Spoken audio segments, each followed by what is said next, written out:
Hello and welcome to Call to Arms, and thank you for answering the call. Welcome to another episode of Battlecry. I'm joined tonight by another familiar face. We've got Mr. Nathan Watson on the line. Hello.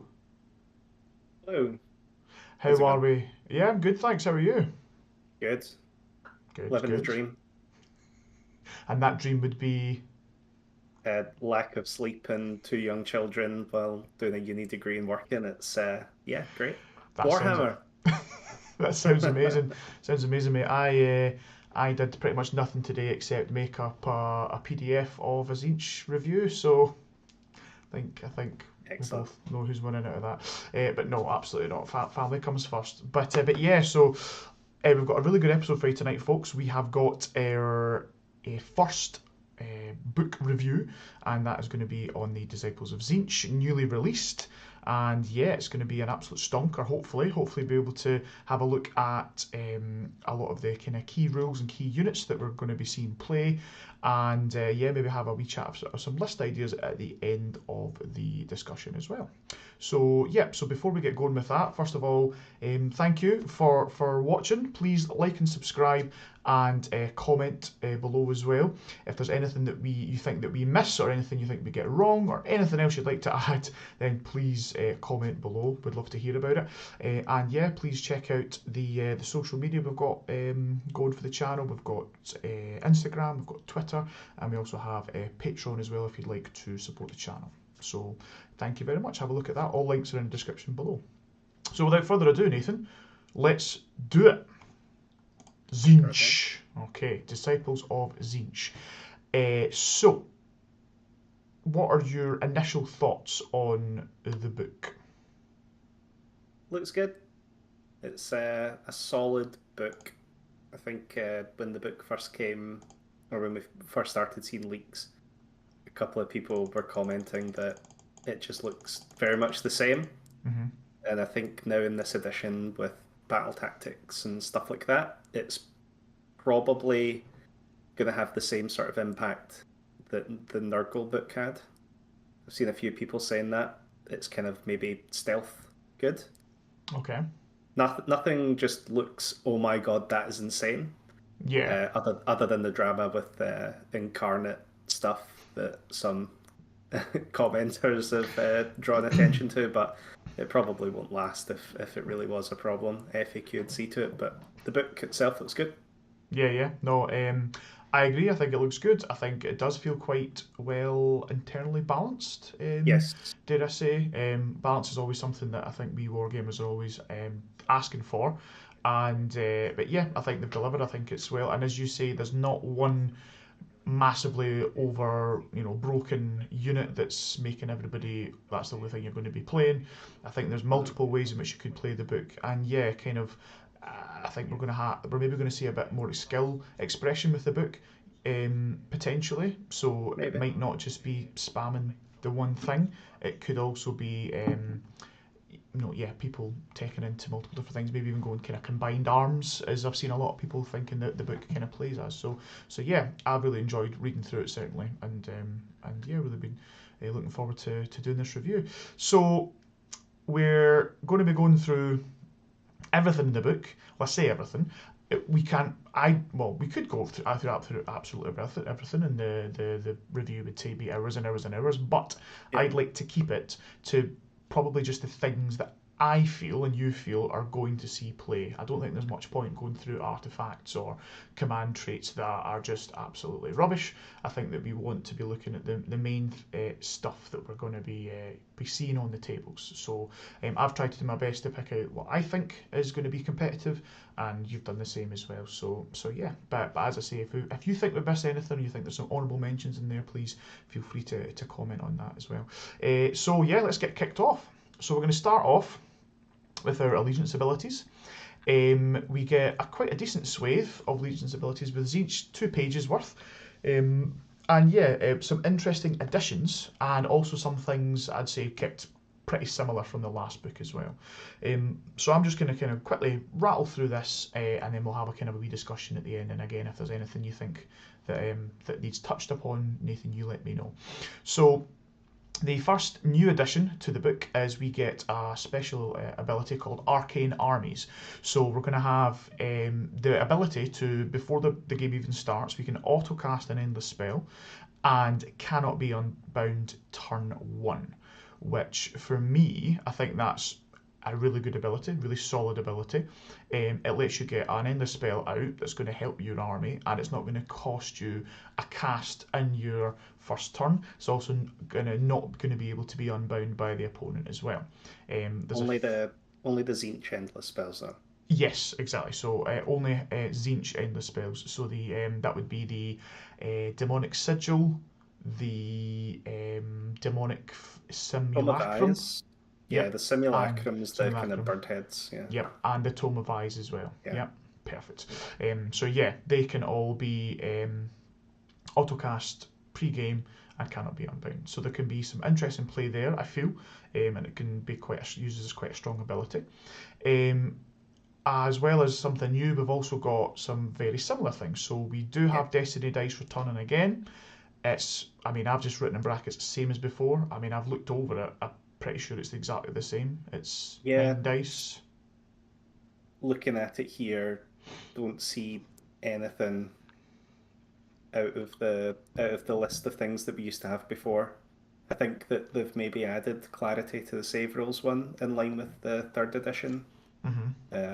But yeah, it looks pretty much the same. Pretty much the same. So yeah, you're going to be Battle rolling. Shock's got clarity as well. You must still modify the roll. Yeah, Yeah, it, which it is good. looks good. Yeah, Same as before. same as before. So Same 9 for the dice. Locust as well. Yeah, 9 dice pre-game, and you get to use them for certain rolls, save, hit, wound, all that jazz. And yeah, the Locust looks exactly the same as well. -1 to hit for your units, your demon units that are wholly within 12 inches of a demon hero. So yep. We've then got the old summoning as well. So we've got Summon Demons of Tzeentch.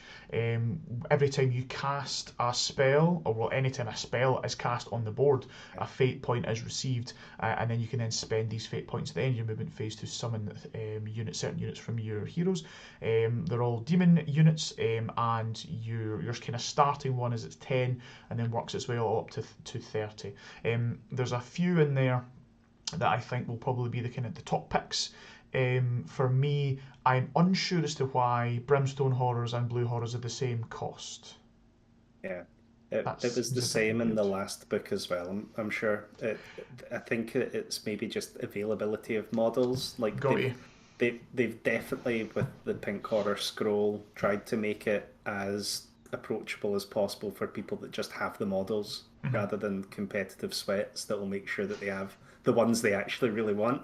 But I think that it's just a hangover because they sell the box of 10 blues and 10 brims. Of So course. And I suppose there is sometimes, yeah, where yeah you could be, I don't know, maybe you've summoned everything and nobody's killing your horrors off the board, and all you have are Brimstone Horrors, and been there. you bring them. It happens. Hashtag been there. Well done. Yeah, I remember you sweating over that table at Six Nations, Nathan. Yeah. Yeah. So yeah, and there's a couple of nice pieces in there that I think would be seeing as standard summoning during game. Flux Master is one that stands out for me. I feel like as a hero, I think he's quite a bit of a steal. 12 points for him, I believe. Um, Well, 12 for him, and his spell seems really good. Yeah. Correct. And he will be on the slide of units that I think people will be taking. So, Hmm. absolutely. And then, yep, a couple of last things. We've got Legions of Chaos. So we have got our coalition rules. Fantastic, because that's all the AOS Scotland chat was talking about today was coalition units and how that mechanism Yeah. works with certain things. So 2 in every 4 units can be Slave to Darkness. 1 in every 4 can be Beasts of Chaos. And then we also have Turn to Spawn as a rule, and that's quite an interesting one. So it means that there are certain abilities, or certain maybe spells that can cause units or models rather to be slain, and a spawn is put in, or a spawn is brought onto the table. And those models that are slain and turned into spawn, they don't count towards battle shock. They also can't. They have the model itself doesn't count as being slain, so it can't be rallied back or regenerated back in any way for any abilities that can bring models back. So quite an interesting little kind of interaction there, I feel. So yeah, one thing we did chat about before we came on here, Nathan, was there is going to be a huge amount of synergy in play with these two other books in terms of the coalitions. I feel like there's going to be multiple times you'll see people be taken into slaves as coalition in Tzeentch, and similarly I think there's going to be multiple occasions where you'll have slaves, or maybe another Chaos Army, taking something in from Disciples of Tzeentch into them as well. We're not going to be able to touch on a lot of that tonight. As I say, this is just talking about the kind of the book in general and working with the Tzeentch units, but yeah, there is going to be, I think, a lot of nice combos with those units as well, as you said. But yeah, so that's the Allegiance abilities. Anything we've missed? Not from the Allegiance abilities, no. I've got the pictures Perfect. here. Yeah, no, I mean, fantastic. my official copy of the Battletome here. So. Smell that new paper. So yeah, perfect. And I think yeah, a nice kind of slate of Allegiance abilities, and yeah, certainly kind of feels very Tzeentchy, a lot of that stuff as well, which is good. I think we're seeing a lot more of these tomes. The armies play like they are kind of narratively supposed Tzeentch to. always has. It always has felt like kind of Tzeentchy. Nothing. It doesn't play like any other books, or at least I never thought it did. I've always Yeah, liked their Allegiance abilities. yeah, they are quite unique, certainly. Yeah, I would say so. So perfect. Right, before we move on, a couple of people to kind of shout out. We've had some folk in the chat. So Thomas Backhouse has saying hello, gentlemen. So hello, Thomas. Thank you for joining us. We've also got Fifth Base. Sorry, I've got a lisp there. Fifth Base, and they have said maybe Tzeentch good for first time in history. Sad face or dejected Maybe. face. So yeah, I think maybe that could be the If you've case. only been playing Tzeentch for the last like couple of years, then they did go through a bit of a slump. Hmm. So I don't know. Maybe they're being I mean, sincere. I don't see. That's the thing. I can't read tone here, so maybe Fifth Base can let us know. I don't know if they're being facetious or if they are being sincere. I just know when I look back to when I had my dabblings with Tzeentch, and it was the flame spam flamer, or not even spam. It wasn't even that many of them. But I played them once in a tournament. Bridge University. Oh yeah, Flame Bridge University was great. I never had the bridge version. I took the what should we call it, the change host version. But played the only time I ever played them in a tournament, they took me to second place. So that was. I Pretty low. remember I remember being very strong, and then Yeah. the person that beat me, Lee, was also taking Tzeentch. Tzeentch as well. So it's like I just have memories of this army has been OP in the past. So yeah. We've also got Sean McKechnie as well. Wow, uh, can't believe we've got Darren on the show already. Should get that as like a Yes. background, shouldn't it? Oh yes, I'm so glad. See, I didn't want to mention anything, and I was just going to leave it, to try and be a gentleman. But I'm so happy that somebody has made a wee jate there. Thank you very much. And William Cruikshank, this used to be an Udi stream. You're absolutely right, mate. Um, I said that to my partner Hazel last night. I said it just feels like every time I go on here, I'm just showing them my different Udis. A red one on, and then I had a kind of a white one on. So I thought I would break the mold, and I would go not Udi, but instead, because Okay. My New York Giants won in London yesterday. I thought, yeah, got to rep those boys. Anyway, moving on. So Legion's abilities, good. Let's talk about command traits. So there's a few that I've picked out of the book that I think will be are playable and will see play. So you can probably see that it's quite skewed to the Arcanites. There was only really kind of two that I thought would be decent for the demons. Mhm. So let's just kind of let's rattle through them. So for the Arcanites, we've got Nexus of Fate. So at the start of the hero phase, you roll a dice, and that dice can then replace a Destiny dice. So I think quite good for the old Destiny dice engine. That's one thing that I picked up from the book, is there's multiple ways in which you're able to refill your Destiny dice pool, which I think is really, really good, really strong ability to do that, and you can kind of keep that ticking over to make sure that you've always got a dice or a value that you need. So that's one that I've kind of picked out from there. I think is really strong. The other one that I think that we've had kind of quite a bit. I've seen quite a bit of chat about because it's got some pretty bonkers rules interactions within the book and also just within the core rules itself. It's Cult Demagogue. So this is where if you roll a double for your casting roll, the spell is successful and cannot be unbound, and that's regardless of the roll. So Destiny dice. and so you've got your destiny dice. So I know what everyone's kind of thinking is like, oh, I've got two twos sitting over there, like that's rubbish, or even two ones. Like, so am I right in saying that you could use two ones on a cult demagogue wizard? It's a double, therefore it passes automatically regardless of the roll, and then you'll still take you'll still take mortals, but it will still go off. Is that the correct reading, or is there something else in there that just means that no, that doesn't happen? I've not been double like looking into this to see whether or not that is like I don't know how the core rules layer over that. Mm-hmm. Uh, I think there was a wee bit of but chat yesterday. it does just say if it is a double, the casting attempt is successful and Yeah, the spell can't be unbound. So I don't know if miscast supersedes that or if the Battletome supersedes the core rule. yeah. So I'm not sure. William Cruikshanks is coming in. Thanks, Will, and he's saying you still miscast. Yeah. So, I think so that's the way it'll be clarified. It's yeah. going to be an Okay. FAQ. I think it's going to raise questions. Yeah, yeah. I think that's. Yeah. And to be fair, I mean, I'd be totally fine if that was the case. It does seem pretty bonkers that you can deliberately miscast and then still Yeah. cast. It's bizarre. So yeah, but even so, that ability I think is still really really strong because you could still be casting spells that are high casting value, say eights, but you could still be using double twos, double threes in order to make them go off. It's strong because there's so many +3, +4 to unbind kicking about, Skaven, Correct. Seraphon, Nagash. Like just being able to have a mechanic that's going to get your spells off is Yeah. really good.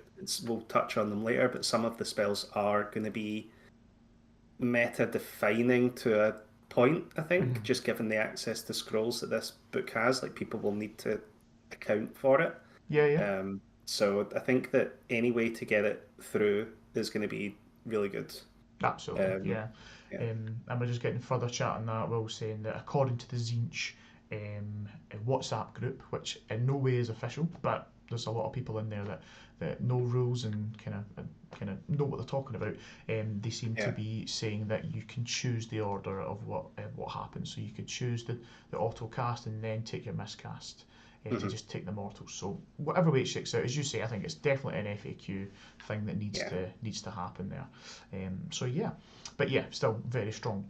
Going on next, then we've got Arcane Sacrifice. You can take a mortal wound on a unit that's within 3 inches of the general, and then you get plus 9 inch rage to the general spells, which I think is really really good. So there's this kind of foundation in Tzeentch, I feel, where I think it's been said multiple times before. I've also heard it on other streams as well, where you've got this 18-inch kill box, where a lot of the spells are 18-inch and things like that. And if you get within that range, it's money.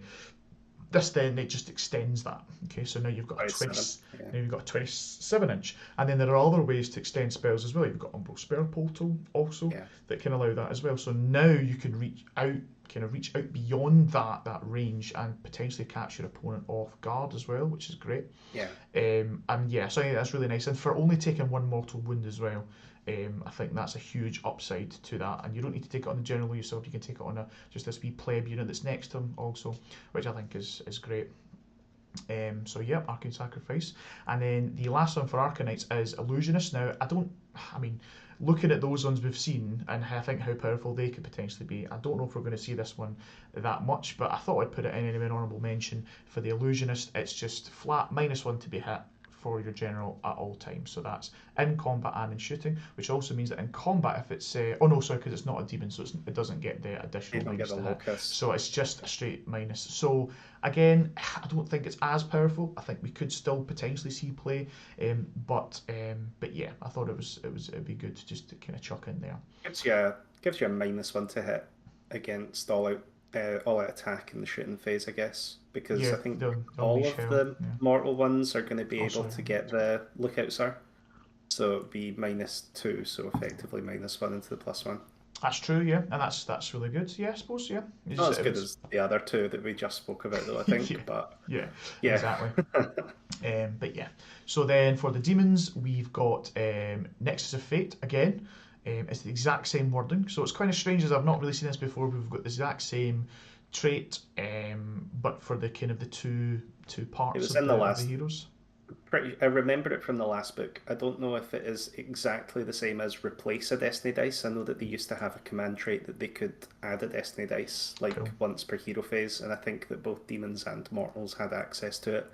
got We you. just didn't see any of those because if you were playing Eternal Conflagration or Host Duplicitous or Host Arcanum, you were forced into taking an Yeah, artifact and a command that's trait. true. So Yeah, you wouldn't have ever really seen them, but I'm pretty sure that they did exist, and they also existed in the first edition Tzeentch Battletome as well, or the second edition one, like the one that came before with the battalions and stuff. yeah, no, ideal. And that's the thing, yeah, because we're living in the third edition world for this book. We're not having to be forced to take any, probably So good. subpar artifacts or subpar command Yeah. traits. So no, that's really good to see. And then yeah, the only other one that I liked, I think, out of the entire list was incorporeal form. Which is a 5-up spell ignore, and even at that, I wasn't even that particularly fussed with it, Yeah. but I kind of felt bad that there was like nothing with the team, and so I thought that's probably the best of a bad bunch that I thought was good in there. I mean, spell ignore's nice, but it's a 1 in 3 chance, and against Tzeentch, you would hope they maybe aren't getting that many spells off You don't against even you. want Master of Magic, do you, if you've got like a Lord of Change, because they've got it already. So, Pretty much. In yeah. fact, yeah, I think there's also, I mean, there's so many ways to get rerolls anyway. Like I And think the change casters get a once per game reroll if they absolutely want it and stuff. yeah, So yeah. yeah, exactly. Or they're like a once per game, add 3 to the roll as well. So it's just, yeah. So, Mhm. again, yeah, I just thought I'd chuck it in there. But yeah, so anything you think we've missed from that, Nathan? Is that pretty much on point with what you were thinking? No, looks you've picked out the ones that I was looking at as well. Yeah. Good, perfect.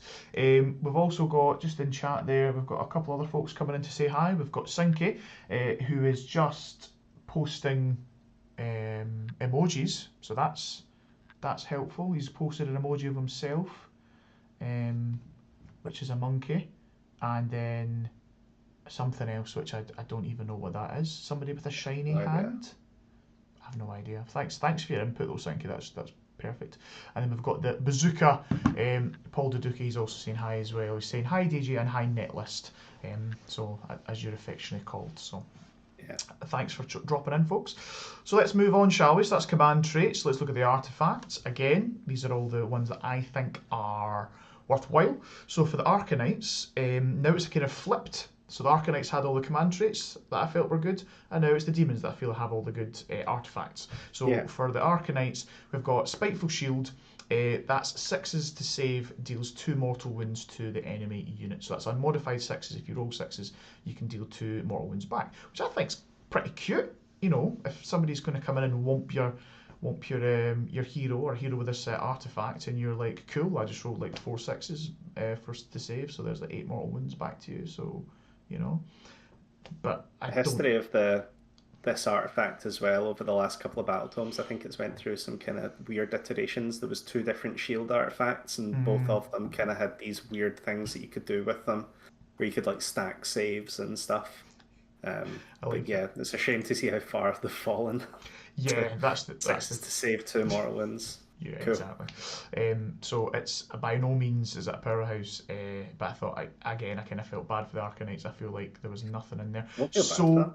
so many artifacts are to do with melee weapons, and I'm just like, who in their right mind is tooling up a Tzeentch hero to go in for like to be like a melee combat unit? It's Um, coming. You just know that's going to be like the next range. It's going to be these yeah, heavily armored Tzeentch exactly. warriors. Or somebody will manage to break the game somehow and coalition somebody in that's, an absolute power, Yeah. beat stick in combat, they take one of the weapons and, go off and kill stuff. So, but as it stands, I couldn't think of any of those artifacts that I would want to put on a unit from this book. So, Yeah. anyway, so then we're on to the demons now, who've actually got the good artifacts. So we've got a Beacon of Mutability. So this is quite interesting if you are wanting to go for maybe just kind of like a more melee focused build, or even if you've just got a few melee units in your army that you're wanting to go in and do some killing, this is quite cool. So it gives you +1 to wound for demons wholly within 9 inches of the bearer, but it is only in melee. I've accidentally missed that out on the slide there, but Yeah. it is only melee. Now I remember, was this not the artifact that was in the conflagration, which Yep. meant it was +1 to wound on everything, so therefore it was on the flamers. But now they have kind of resigned it, so it's that old thing. If it's too good in the past book and now it gets resigned to, it's like no, you're not that good again. So it's only for melee, but still could see play potentially. Definitely, because the output of horrors, in my opinion, having played a lot of horrors in the not so distant past, is their combat. Nice. I don't know if it's still the same actually. It's the one scroll I've not looked at, but it used to always be that they shot on 5s and 4s, but their combat was 4s and 4s. Yeah. And there was ways to get reroll 1s. I don't know if that was from a Legion the first Prince days, but then you could getting +1 to wound on all those attacks when you finally get down to brimstones is pretty decent.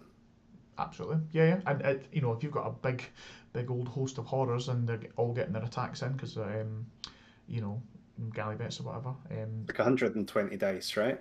Like if you stuck your horrors in bounty hunters at the moment, when you get down to 30 brimstones, well, 60 brimstones from 30 pinks, it's 120 attacks. Oofed. Or no, in fact, it'll just be one attack each, won't it? Is it just one? No, in fact, the brimstones got two. That was the whole thing, Yeah. wasn't it? I think that's how it was. Yeah, So the blue they horrors lost had one. shooting, but they gain Yeah, combat. because there's two guys on the base. Yeah, that was right. So it's 120 attacks. Yeah. No, yeah, perfect. So yeah, we could see some play in there, I think. The next one I've got eyed up is the 9-eyed tome. So we are re-rolling casting, unbinding, and dispelling for the bearer, which I thought could be quite nice. You could chuck that on a chicken. Yep. I think. So not only does he make the lowest dice the highest, he's also giving out +1 to cast an unveil and disbind, and he unveil. Yep. Unbind and dispel, and he's also re-rolling all those as well. So I thought that could be quite interesting. And this is again one of the multiple ways you can get re-rolls to cast and dispel and unbind in the book. So yeah, I think could see some play. And then the last one for me, which I think is the best. I think this one is the top one. Is each time you spend a destiny dice, you roll a dice, and on a 5 up, you then can roll another dice and add that to your destiny dice pool. So you are bringing back 1/3 of your destiny dice. What's your thoughts on that? Yeah, it's okay. I think that there's quite a few ways that you can get the destiny dice back. I think that if I had to pick one, if I wasn't taking Kairos, I would want the 9-eyed tome on the Lord of Change. Yeah. But I suppose maybe if you're not taking the Lord of Change to benefit from the reroll on the change the lowest to the highest, then that one might not be too bad. But like it really depends on the army build. I always found that you never really needed the extra destiny dice. Like you would normally have a plan for the ones. I suppose you could get like a horrible hand.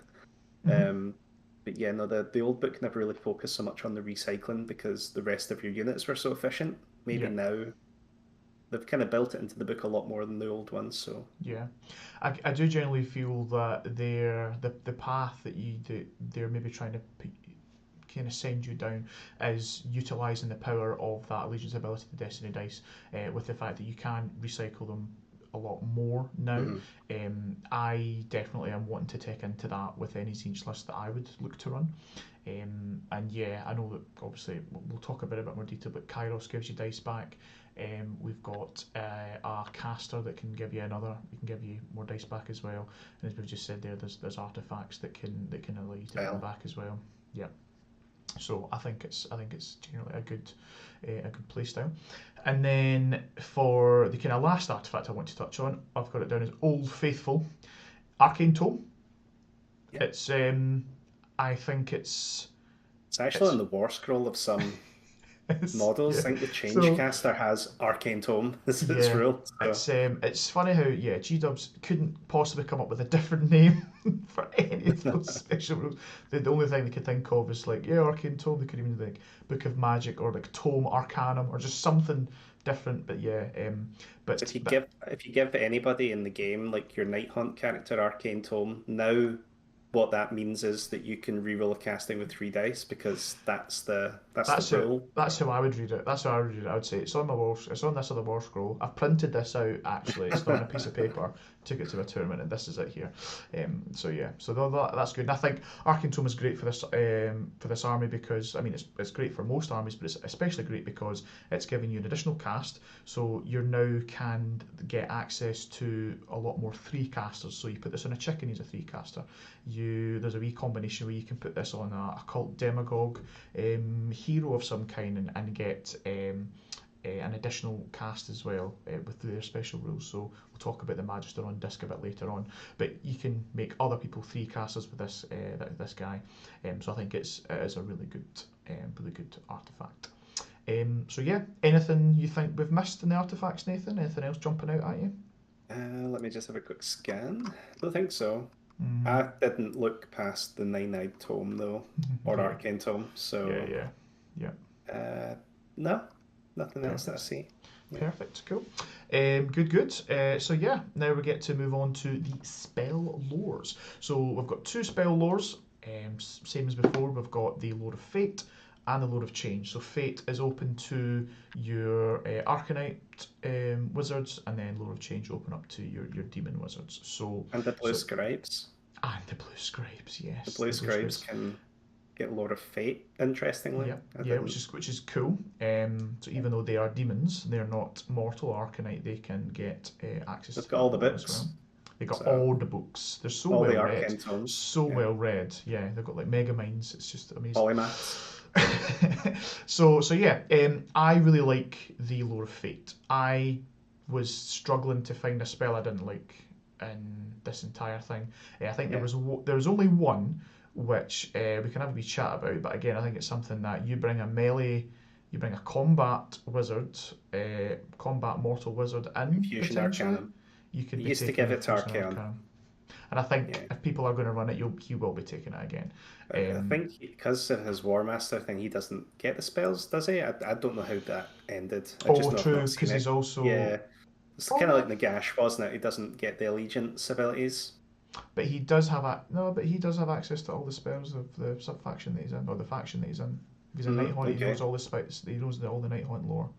They just don't know Again, I'm not confident on it. I just know that yeah, there was that was why people stopped running it, but yeah, I could right, be okay, wrong. that's fine. But yeah, as I say, it could have more interactions outside the book. I And think Treacherous Bond, within this book, is see it that's not? Is missing from the Treacherous list. Bonds not on here? Maybe on a Yeah, different no, page. no. Actually, that's right. I left it off, but I did want to discuss it with you because I think it's quite Okay. a decent techie pick. So Hmm. we'll maybe look at that at the end of this. So, yeah, let's go on. So we've got Lore of Fate, we've got Arcane Suggestion. So this is an 8 to cast. It's got an 18-inch range. You pick an enemy unit, and you can pick one of these options basically from the list. It's quite a good list to pick from. So either the unit can't benefit from command abilities, so they can't order them or receive them, or they can be -1 to hit and wound, or so -1 to hit and wound for their dice when they go to attack. That's minus to hit and wound, or you can reduce their save by 1 as well. Is this potentially the best spell? Yes, this was the one I was saying is maybe going to be meta defining. I don't think it'll warp it, but I do Mm-hmm. think that we're going to see some combination with Purple Sun is the first thing that kind of springs to mind. It's Mm-hmm. effectively two end. Um, Yeah. whatever way you do it, either they can't benefit from command abilities, so no all-out defense, no inspiring presence, and then Purple Sun for a pip of rend, Yep. or just minusing a save by 1 as well. So I It's think huge. that Yeah.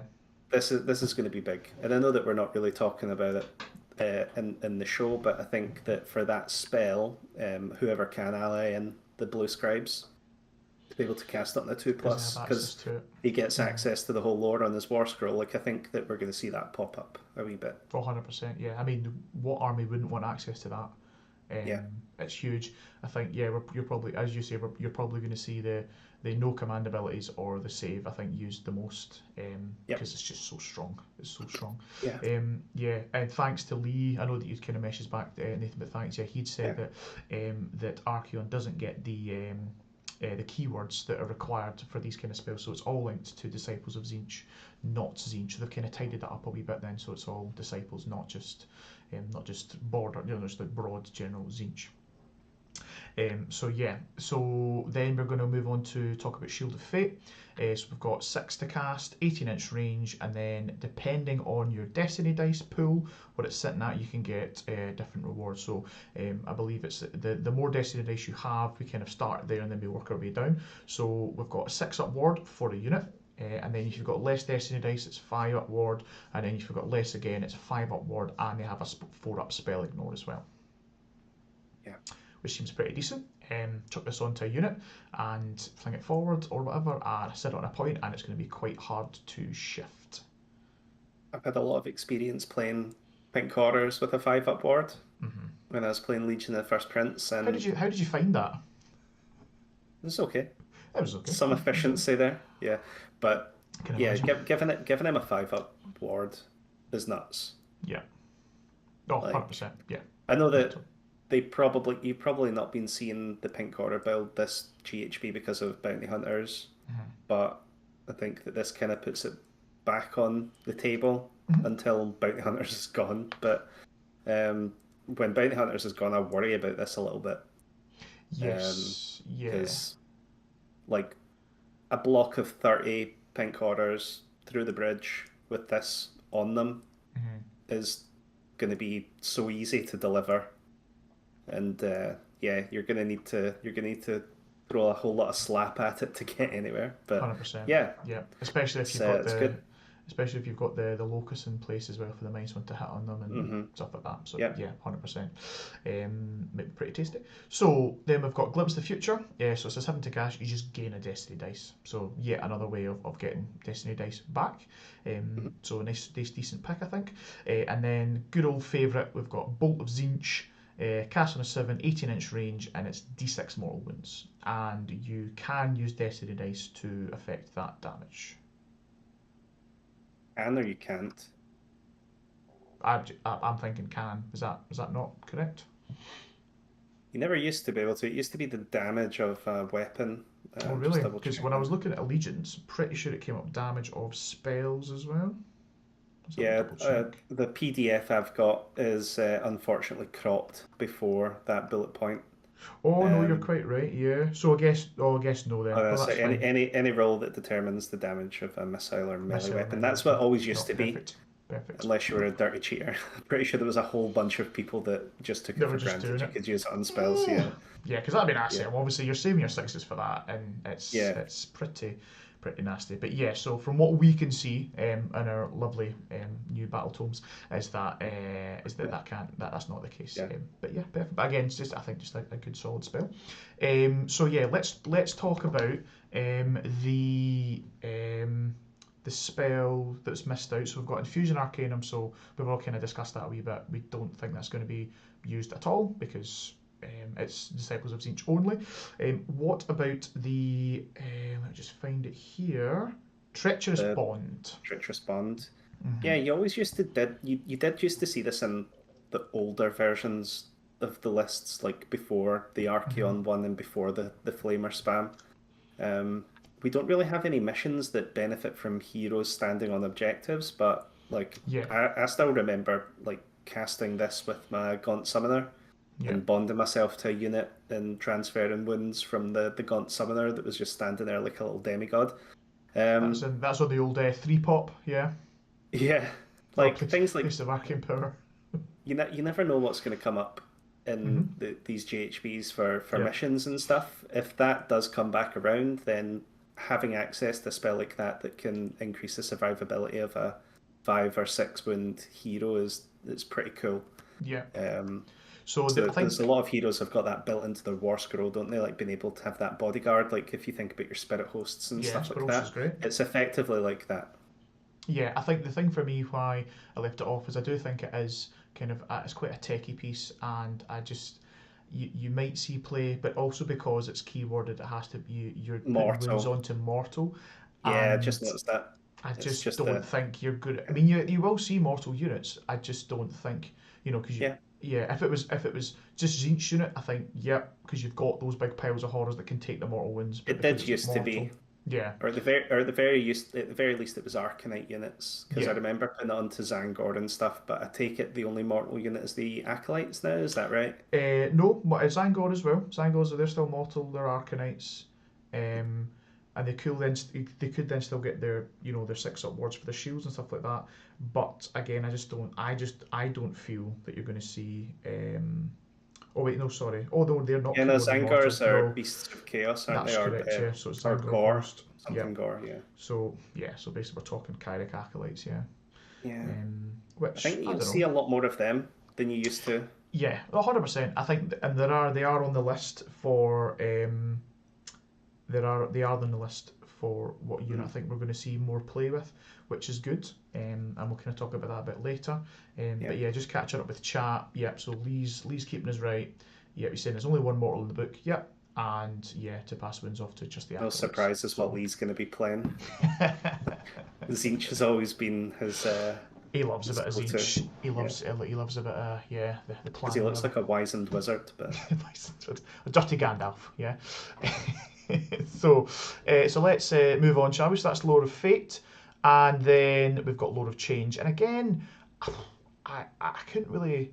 I quite like the full lore. There was one on there, the Unchecked Mutation. I think it's not amazing, but I've kept it on there again because it's just more mortal wound output, which is pretty decent. So in terms of the lore, so we've got Treason of Tzeentch. So 7 to good spell. cast, yeah, 18-inch range, roll a dice for every model in the unit, as long as the unit's 2 or more models, and every 6 is 1 mortal wound, and the unit is -1 to hit. So you don't even need to cause the mortal wounds, it puts the minus to hit on them regardless, because it says in addition. But yeah, so it's a good horde thinner, potentially. 6s do mortals. Yeah, Mm-hmm. just for that -1 to hit. Yep. It's decent. Just a 7 cast spell for -1 to hit. I Yeah, always used yeah. to have it in my lists, like maybe even on a changeling. Yeah. It was like deep striking and stuff. Like it's a good spell. Yeah, yeah, no, absolutely. And Unchecked mutation was just a 2d3 mortal wounds. It's yes, pretty but much the same as his. yeah, the It second was if a D3, model was slain, yeah, yeah. the second D3 does require a model to be slain, and then you still need to roll a 3 plus. So that's why I said it's not. I don't think it's amazing, but it's still D3 mortal wounds in an 18-inch range, so it could just plink off the last couple of wounds of something that you need to kill. If you've already cast your bolt, you've already cast your war scroll spells that do the mortal wounds, then it could do work. But then got Fold Reality, an old favourite as well. I don't think it's changed at all. 7 to cast, 18-inch range. You pick a friendly unit. If you roll a 1 for that unit, the unit's destroyed. If you roll a 2 plus, you return that many models. So obviously going to be really good for your units that have got multi-wound models, such as Flamers or potentially Screamers or things like that. But yeah, I don't think it's changed since the last book. Still can't return horrors, well, at least pinks, because, well, unless they're slain, there's a couple of ways that enemy units can force models to be slain. You can return the ones that have been slain, but yeah, Exactly. um, it was always pretty good on those 6 block of flamers and the flamer Yeah, spam, which you absolutely. probably will see again. Like they look Yes. good. You can summon them. So Yeah, absolutely. Yeah. We've got Tzeentch's Firestorm, 8 to cast, 12-inch range, so 6 inches been shorter than nerfed. most of the Yeah. elves. Yeah. You roll 9 dice for every 6. The unit suffers D3 mortals. So this was always a good spell. You're basically just fishing for them 6s to try and get. And if you spike it, you could do an ungodly amount of mortal wounds with this, or you could roll 1 or none in that roll as well. So Yeah. it's still I think still good. And then same again. So you've got Bolt of Tzeentch, you've got the exact same spell, and it does say in the commentary, even though it's in 2 different lores, you cannot cast this I multiple was just about times. to ask that because it was FAQ'd. Yes. In the old book, they FAQ'd it. So yeah, it's one and done for Bolt of Tzeentch, but it can be cast by a demon or a mortal hero as well. So yeah. So yeah, I think that's pretty much us for spells. Anything else we'd like to say on that? No. No, perfect. Okay. We've got some more things in chat. So Fifth Base is saying if you wanted to do a mortal Tzeentch list as acolytes and slaves to darkness, yes. That and yeah, in fact, Lee has said exactly that. I don't know. Yes. And then Sean has said he loves fighting Tzeentch. You can go get a toasty from Steve while they cast. That's very true. The longest hero phase in the business.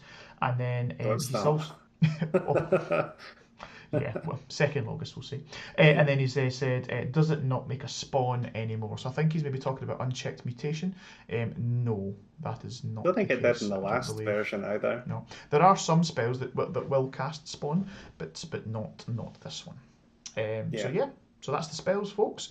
Good slate of spells. I like them. I like the vast majority of both of the blores. So I think it's a The demon good... one always was mortal wounds. Yeah. Like, Oh yeah. it was that all was about just chucking out warp fire. So correct, exactly, and I think that's not really changed much. As you say, we've seen a slight nerf to Tzeentch's Firestorm, but other than that, everything looks pretty similar. A couple of changes thrown in, but not much else. So yeah, that's the spells. We're going to move on. We're going to talk about the sub-factions, okay? The change covens. Now, this, as we were talking at the start of the show, was in the last book where, you know, you would pick something that you thought was really good for your list, and then you'd get saddled with whatever command trait was there, whatever artifact that was there. Now, totally different. It's just you pick it and you get your Brucey bonuses, which is really nice, and then gives you a lot more carte blanche to pick away at the other artifacts and warlord traits. I've titled this the Big Four, okay, because personally I feel like these are the four that are going to see the most amount of play. I don't particularly like the two. I don't even know what they're called because I just read them and immediately deleted them from my brain. So acolyte ones. Yeah, I don't particularly think the Pyrophane Cult or the one above it, because it's been cut.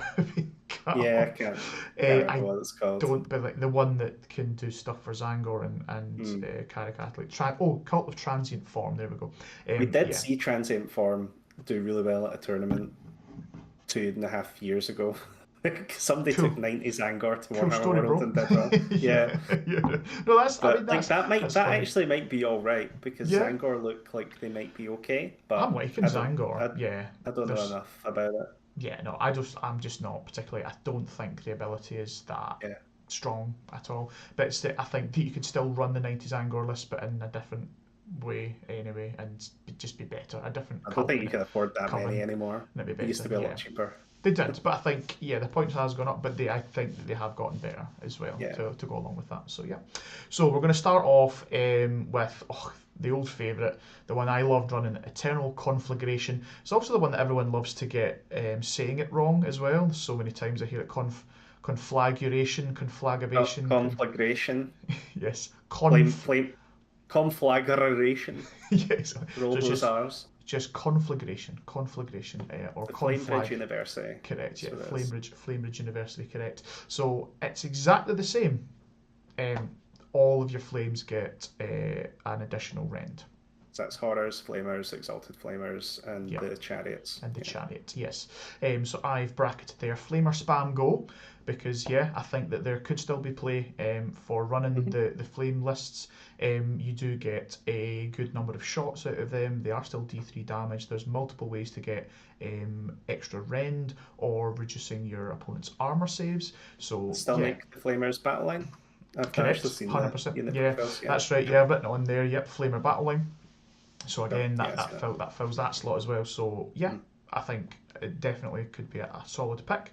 We then go on to another one that was notorious, I feel, for what we call the NPE, the negative play experience of Tzeentch. Yes, host duplicitous, and this exactly, this was JP's his go-to. So we've got I've not been saying the names right. I wrote these in specifically because I think they sound so cool. Like in this whole book, I just love trying to pronounce all the different rules the GW writers try to do. So the Eternal Conflag one, Twisters of Materiality. There we go. Twisters of Materiality. Then for Duplicitous, we've got Ranks of Mischievous Mirages. I just love that. So no retreat from Yep. friendly units with 10 or more models. So this isn't Slight nerf. keyworded to horrors. It's every single unit that you have on your list. So yeah, it is a slight nerf because you have to have that 10 or more models. So you just, you kill them down to Couldn't 9. retreat from Archeon. Couldn't Yeah, retreat from exactly. And you just kill that unit down Coalition to 9. Vanguards. Yeah, exactly. And you can run away. But I think still, maybe we needed that. I don't know if we needed just a straight up Strength no was retreat. always the horrors, Yeah, which you're going to have 10 or more of, right? Yeah, exactly. They start on 10, then go to 20. Correct. So yeah, exactly. And I think that you are going to see that. And then even with your 10, they kill a pink, you're still getting 2 blues, so you're always going to be above 10 until you only have brims left, and then you're cutting away at that. So yeah. They've also added a wee thing in here as well, which I thought was pretty cheeky. I thought people, that would just be kind of happy with that. But also, when a horrors unit dies on a 4-up, you get a unit of horrors. And used to be a command ability. Yep, but it's only 5, so that unit that then comes in can't then benefit from the actual duplicitous ability. But I think it's still pretty decent, I think it's amazing. This would have won me the one game I lost at Six Nations last year because is that different from the Six Nations you lost because you couldn't make a 6-inch charge? Shut. Let's not talk about that, right? But with Tzeentch, I didn't realize I didn't have any command points left, and I'd rolled the dice, and I got the 4+, and my 30 block had died, and it had come back to 10, and then just as I was like putting the models out, I was like, I don't have any command points left, so I can't do that. I was like, oh no, and then like that one unit of 10 horrors would have won me that game. Love it. But now with this, you roll that 4-up, it's totally fine. They can still win you that game, Nathan. Don't you worry. Still win you that game. Correct. Where's the time machine? Exactly, can't change the past. So we've got. I've titled this as Pink Horror Spam Go, because I do think that you could see a very strong builds that are looking at that.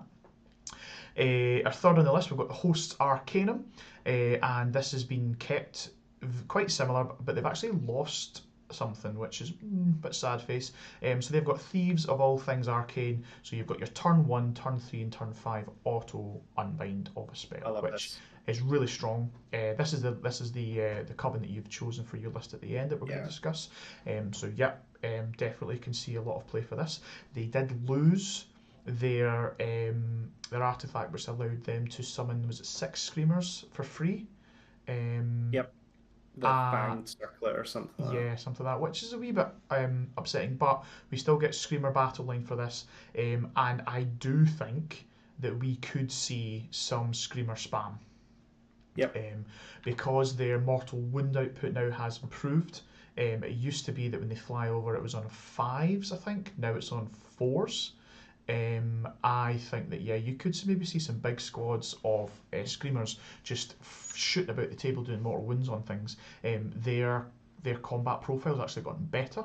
I know that they lost the extra damage into monsters, but just in general they are better, and they also have a better save as well. So I think this could be a strong coven, and you also think the same as well? Yeah, like I've not dived into the screamer spam in the list that I've built at this point either. But I know that screamers are being looked at by quite a few people. Like I still keep up with a few people that are still pushing Legion the first prints about, and there's even people taking a whole bunch of screamers in Legion lists as well. I think that we will see screamers. They look good. Yeah, 100%. I agree. Also summonable as well. Summonable for 10 points for 3. Not bad. I think we'll definitely see that. And then the last one, we've got the Guild of Summoners. This has changed. I actually saw quite a wee bit of a buff. So Scions of the Exiled, so you can summon a Lord of Change for only 9 fate points the first time that you summon, and then for every summon after that you summon a Lord of Change, it's 18 every time. Now, this has changed because it used to go 9, 18, then 27s every time. Now it's just 9 and then stuck straight to 18s. So I've coined this all you can eat chicken. You can get to 9 so easy in So, the first turn. yeah, 100%. Like I don't. I Yeah, mean, unless you're up against Magic Dom lists, I think there's no real way for your opponent to stop a Tzeentch player from probably getting worth at least 9. talking about now. I've not played it since the last handbook. I don't think it's been changed, but there was nothing stopping you casting a spell that has to like pick an enemy unit within 18. Yeah, There's nothing stopping you casting that spell if there's no enemy units within 18, yeah, because you only pick the unit once it's successfully cast. correct, correct. So Yeah, you can just cast all the spells that you're able to hmm in order to generate yeah. fate points. Even the So things that you're not even in range of, as you say. Yeah, 100%. yeah, That was something that the proper Tzeentch players they knew about and could take advantage of. We've got John Bayliss in the chat. Hello, John. Hello, Mr. proper Master. Tzeentch player arrives. And He he actually has. played this Guild of Summoners back in the old book, and I don't know if he won. He probably did, but yeah, he Mhm. played Guild of Summoners with Archeon, I think, Yeah, no, absolutely. or Um, Bellicor or something. Oh, he does love his Be'lakor, yeah. Yeah. He's correctly stated that, yep, that one. So if you return a unit of pinks or a Hmm. 4 up, you get the 5, but you kill them and you get the 10 blues, and then you could then get the 10 brims. So that Yep. unit could then still benefit from that. So absolutely spot on, John. So yeah, just a really, really good. That's the common I've picked for my list. I just think it's going to be just really, really oppressive. But yeah, so Guild of Summoners, get lots of Lord of Change, lots of chickens. I think that will also see play. But as I say, the other two, not really hot on at all, unfortunately. Sorry, all you Carrick Acolyte players and that. Sorry, So John many people Harper. with them. Yeah, sorry. Correct. So let's move on, shall we? Then we're going Yep. to talk about something that is new to all of these third edition battle tomes: grand strategies and battle tactics. So I've picked out again the ones that I like.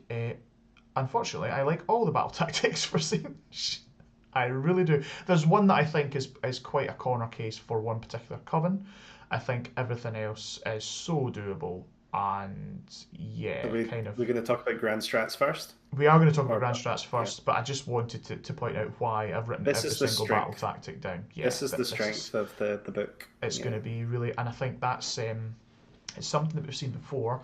Doc, the old Daughters of Cain, their book, they have just got a plethora of battle tactics that they can achieve, and if you're able to achieve these while then potentially denying your opponents and maybe not even having to interact that much with them, is just huge. But anyway, we're Yeah. going to start with grand strats first. Like Um, Daughters of Cain, though, they are quite fragile. True, So absolutely. that it's Yeah, they've maybe stacked them in that order for that yeah, reason, I think. yeah. So No, definitely. so yeah. So grand strats, there's two that I've picked out that I think are good. We've got Dominate Arcane Nexus, and that is to have a wizard or a horrors unit or a Carrick Acolyte unit wholly within each table quarter at the end of the game. I think that this is very doable. This Not is guaranteed because it'll just be in the middle of the table. No, it's wholly within each table Oh, so quarter. this one's fixed. Correct. They fixed Ah, it. right, okay. So Maybe not then. it's not the auto take that is the one from the main Of book. dominance.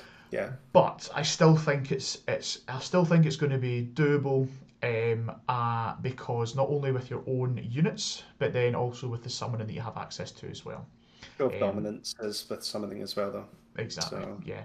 Oh no, absolutely. And I think show dominance is better, but I do think yeah, that's going to get fact. As yeah, well. So is this just it could just be the Tzeentch's show of dominance. At least with that one, they don't have to be battle line. This one you don't yeah, have to be battle line. You just have your wizards, and you can summon wizards, so you can summon your flux masters, stuff like that. And if you just go do do do do at the end of the game, then yeah, it's all good. So I think that's a really a good doable one. The other one we've got in there is Realm of Magic, and that's to have 2 or more endless spells on the battlefield under you control at the end of the game. Now, considering that you've probably not every Tzeentch list, but most Tzeentch lists are probably going to be taking the full slate of 3 endless spells. Your Lords of Change can also steal endless spells from other people yep. now and have them under their control. I think that this also is going to be doable now. There could be a bit of kind of counterplay with this because somebody could just heroic willpower a hero at the end of the game and dispel one of your Kill the endless wizard it's spells. bound to. Or kill, yeah, exactly. Killer what it's bound to is no longer under control. So I think there is some counterplay here, but also I think it's one that is a good Doable. pick for Yeah. Tzeentch. Yeah. What's your thoughts on the grand strats? The other one that we haven't that I didn't touch upon was the preponderance of fate. You have to have 27 fate points at the end of the game. And the Master of Destiny, you have to roll all of the Destiny dice you've got left in your pool at the end of the game, and you have to equal 9 or more. I don't like grand strats that come down to a dice roll. That's not okay, I don't think. So Quite that's cool why though, but yeah. it's cool, but also it also just penalises you for using your allegiance ability as well. Yeah. So I'm just like, why? And then yeah, the 27 fate points, which is doable, but again, it's penalising you. You're not spending those fate points because you're saving them up to all. Or Because grand strategy. you could be like, oh no, I could win the game by summoning 10 blue horrors at this point, but no, I'm just going to save those for my grand strat. And you're like, Yeah. no. So I think that's why I didn't I have them think in. Dominate the Arcane Nexus definitely seems like the most achievable one, closely followed by Realm of Magic. Yeah. I think the Tzeentch book probably plays more towards a couple of the good ones in the current General's Handbook, but Mhm. we've been told we're getting another handbook in like the new year. Yeah, So exactly. if they change and they become less achievable for Tzeentch, then Yep. those two look okay.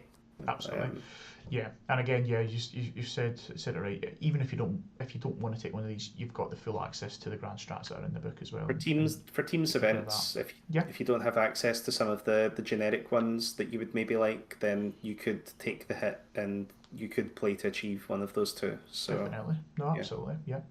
Then we get on to I think the real strength here, which is the battle tactics. Now, yes, as I've said, I like every single one of these. One of them is more of an edge case pick, depending on what coven you choose, which I've got in the brackets there. But I think every single one of these is so doable, and also there's only.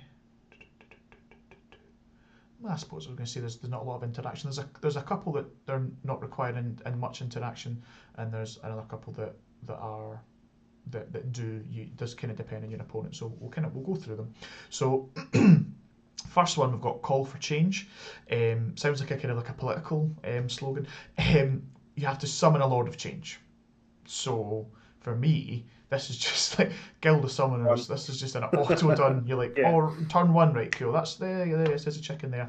Done. So easy, so non-interactive as well, really, because you just great for get the tempo name. in Oh this yeah, handbook because like that is what you're planning to do with yeah, Guild of Summoners. You're getting your Lord of Change out early, and then you've still got the kind of gimmies that of you can course. do in later turns that are in the GHB. Yeah, So yeah. no, No, it's good.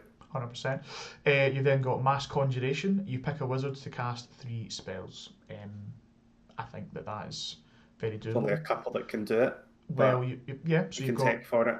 you can't 100%. So you've got Kairos as a 3 caster. You could make a Lord of Change a 3 caster, and then I think the Magister on disc with the Cult Demagogue and Arcane Tome I think is a big Yeah. pick. Where you could also easily get him to a 3 cast as well, and Mhm. also totally unbindable casting as well potentially. Yeah. I was going to say So you would want yeah, to avoid your spells being unbound. yeah. Thankfully, as long as the corn book stays out, it doesn't matter if it Oh, can't be unbound. It's just bloody not con just successfully cast. So doesn't count as being cast. the That one doesn't matter. counter. Yeah, It's exactly. narrative. Um, hate you. I hate you, con. So yeah, so we've got that. We've got ninefold dismantlement. I really like this one. Destroy an enemy unit with 9 or more models, or a hero or monster with 9+ wounds. Now, this doesn't have any limitations on what the starting wounds have to be. So you could have a 9+ wound hero or monster that has 1 wound left. You just cast a wee spell, blink it off. Cool, that's me. Got it done. Or you've got like a unit that's or some chaff that's like a 10 model battle line chaff unit. You just go and delete that. You've got your battle tactic as well. So this is better than gaining momentum, I feel, because gaining momentum is you to pick a unit and kill it. This is still pick a unit and kill it, but you don't have to hold more objectives as well. Yep. So I think just a really really strong battle tactic for Tzeentch, and something they should just be able to do. Their whole thing is that they can snipe out things with their directed magic and things like that. They also do have Yeah. some good combat threats and some good shooting threats as well. So there shouldn't be really be in a world where you're struggling to do this, right? Shouldn't be. Again, it depends on the layout of the table and the build of your opponent. Like if they don't have any units with 9 or more models in them, Yeah, or their heroes aren't in reach, then yeah, I absolutely. suppose that opens up gaining momentum in that case. But it definitely does seem very easy. I would say probably the easiest one that we've touched on so far. Yeah, definitely. Doesn't need your list to be built in a certain way to be able to True. achieve it for one. True, yeah, don't have to do that much taking. You've then got Reckless Abandon. A mortal unit outside of 18 inches of enemy units has to make a charge. Definitely this. So, as we've said, however, there's only one mortal unit in the book, which is your Carrick Acolytes. And they move 6, I believe, is that right? Probably. I've got the scrolls here. So it sounds easy, right? But in actual fact, if you're outside 18 inches, they only move 6, then you cannot declare a charge within 12 inches. So well, it's not a turn 1, but yeah, they only move but 6. they still have to be outside 18 inches for the battle tactic. When you pick the battle tactic, it's a unit outside of 18 inches. Right, okay, so you need to bridge them. Yes, so it's doable in other ways, but yeah, you do have to kind of tech into that a bit more. So yeah, still totally doable. You could then bridge them, and then you can use your destiny dice to auto get that charge as well. Allied Bray Shaman to pull a unit closer. Potentially, yeah. But then that's quite good because if you do, because is it mortal? Yeah, it does say it says mortal disciples of Tzeentch, so you can't then ally or coalition in a mortal unit to then do this, right? Because it's Disciples of Tzeentch. It needs to have that keyword, yeah? Yeah, I didn't notice the 18 thing, and I don't think there is any way to get the run and charge or any movement buffs. It would need. I think that there probably will be builds that take a bridge. Yeah. With horrors or flamers.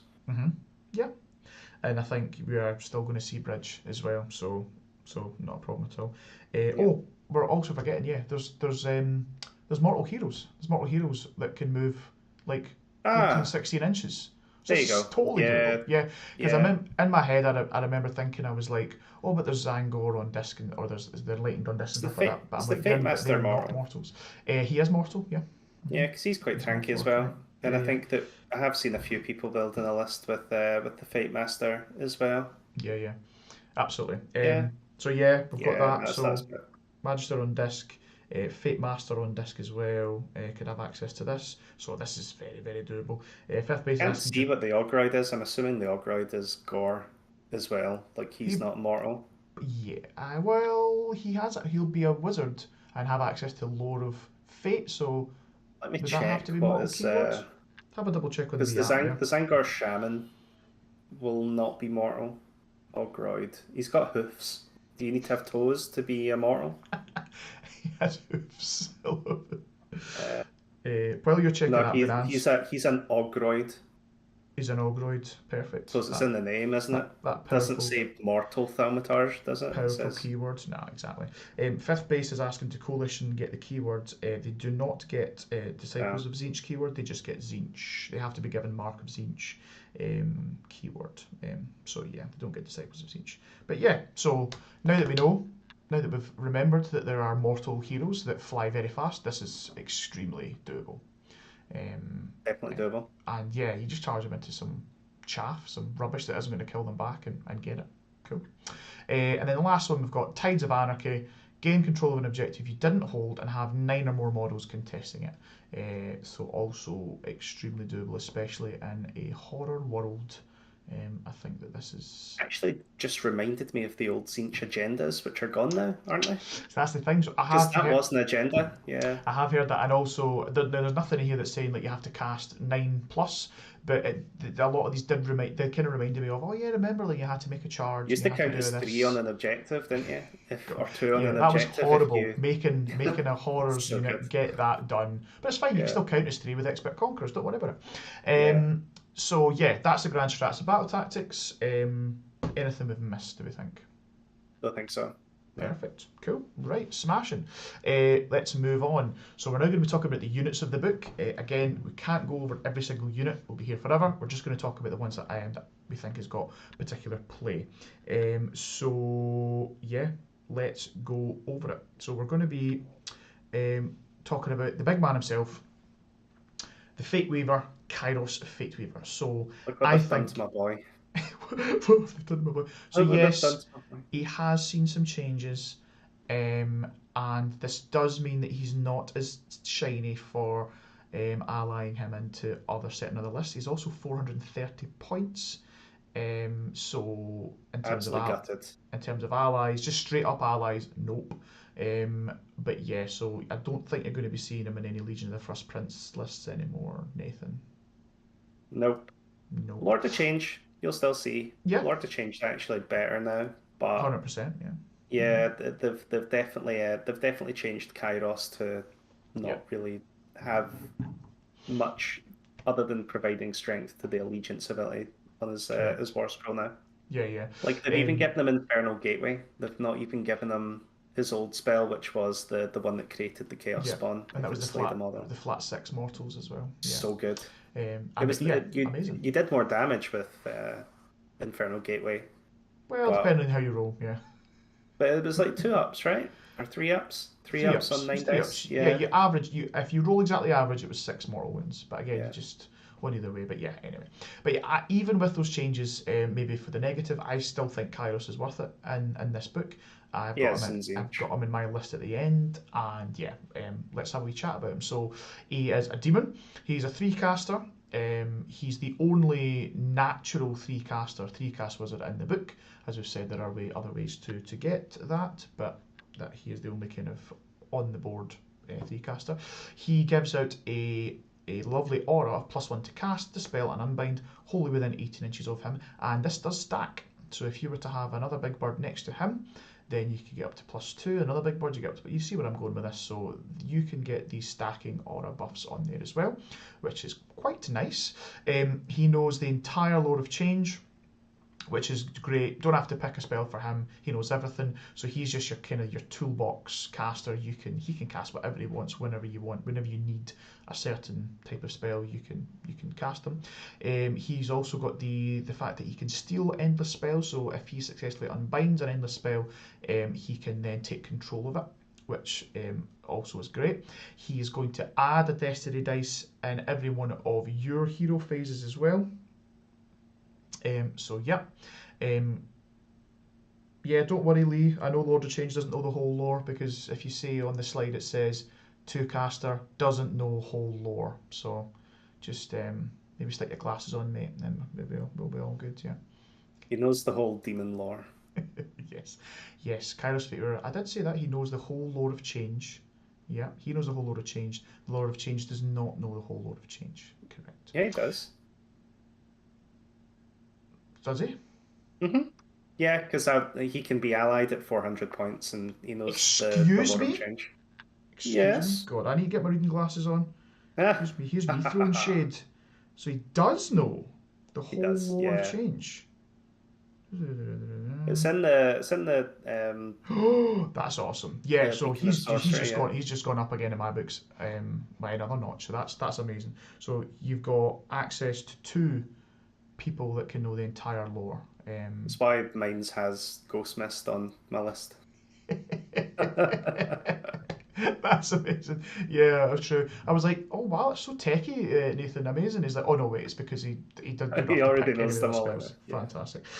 Perfect. So then we're gonna what were we on? Yes. So he gets a destiny dice every single turn. You have got the old rule, which was when you roll the 2d6, the lowest dice becomes the highest for casting. Nice, yeah. And then he's got Infernal Gateway on his wall scroll, which is still good. It's still going to average you at 6 mortal wounds, but again, the actual the dice roll for those mortals does degrade as he degrades as well.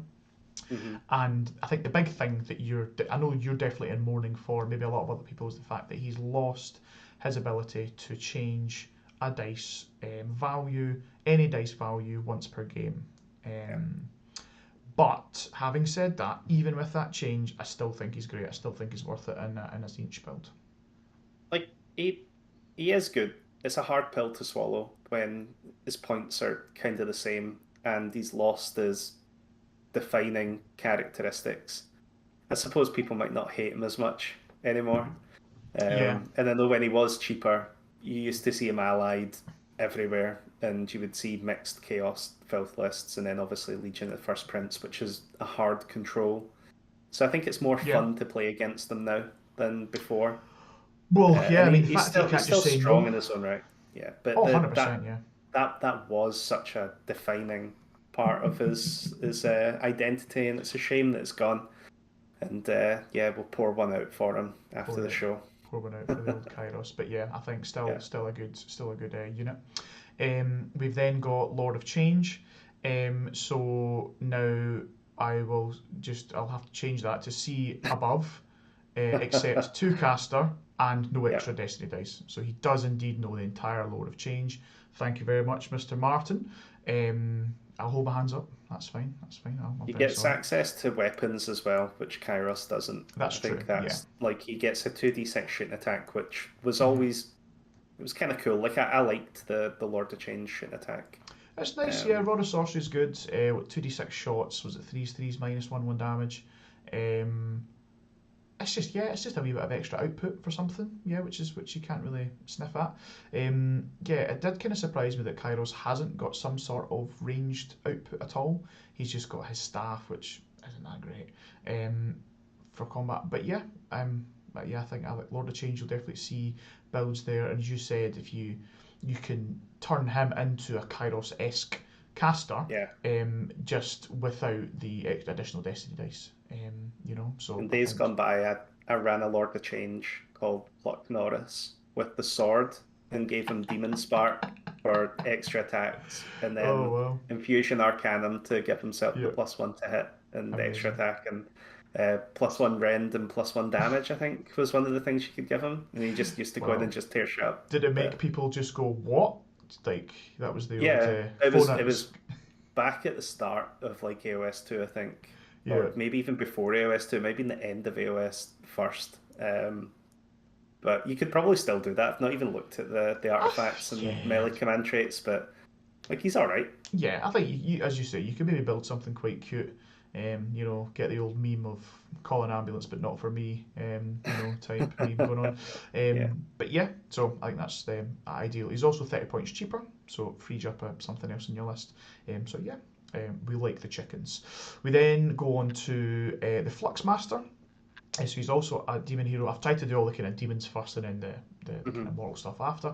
So the demon, so he's a one caster. He's got his own arcane tome, not the normal arcane tome. He's got his own arcane tome, which for his rules. So some of them are slightly different, but his is, or maybe it could just be if it's got arcane tome, it's the same for everyone. There is one. There's somebody else who's got a different named ability, which is a slightly different ability for them to cast.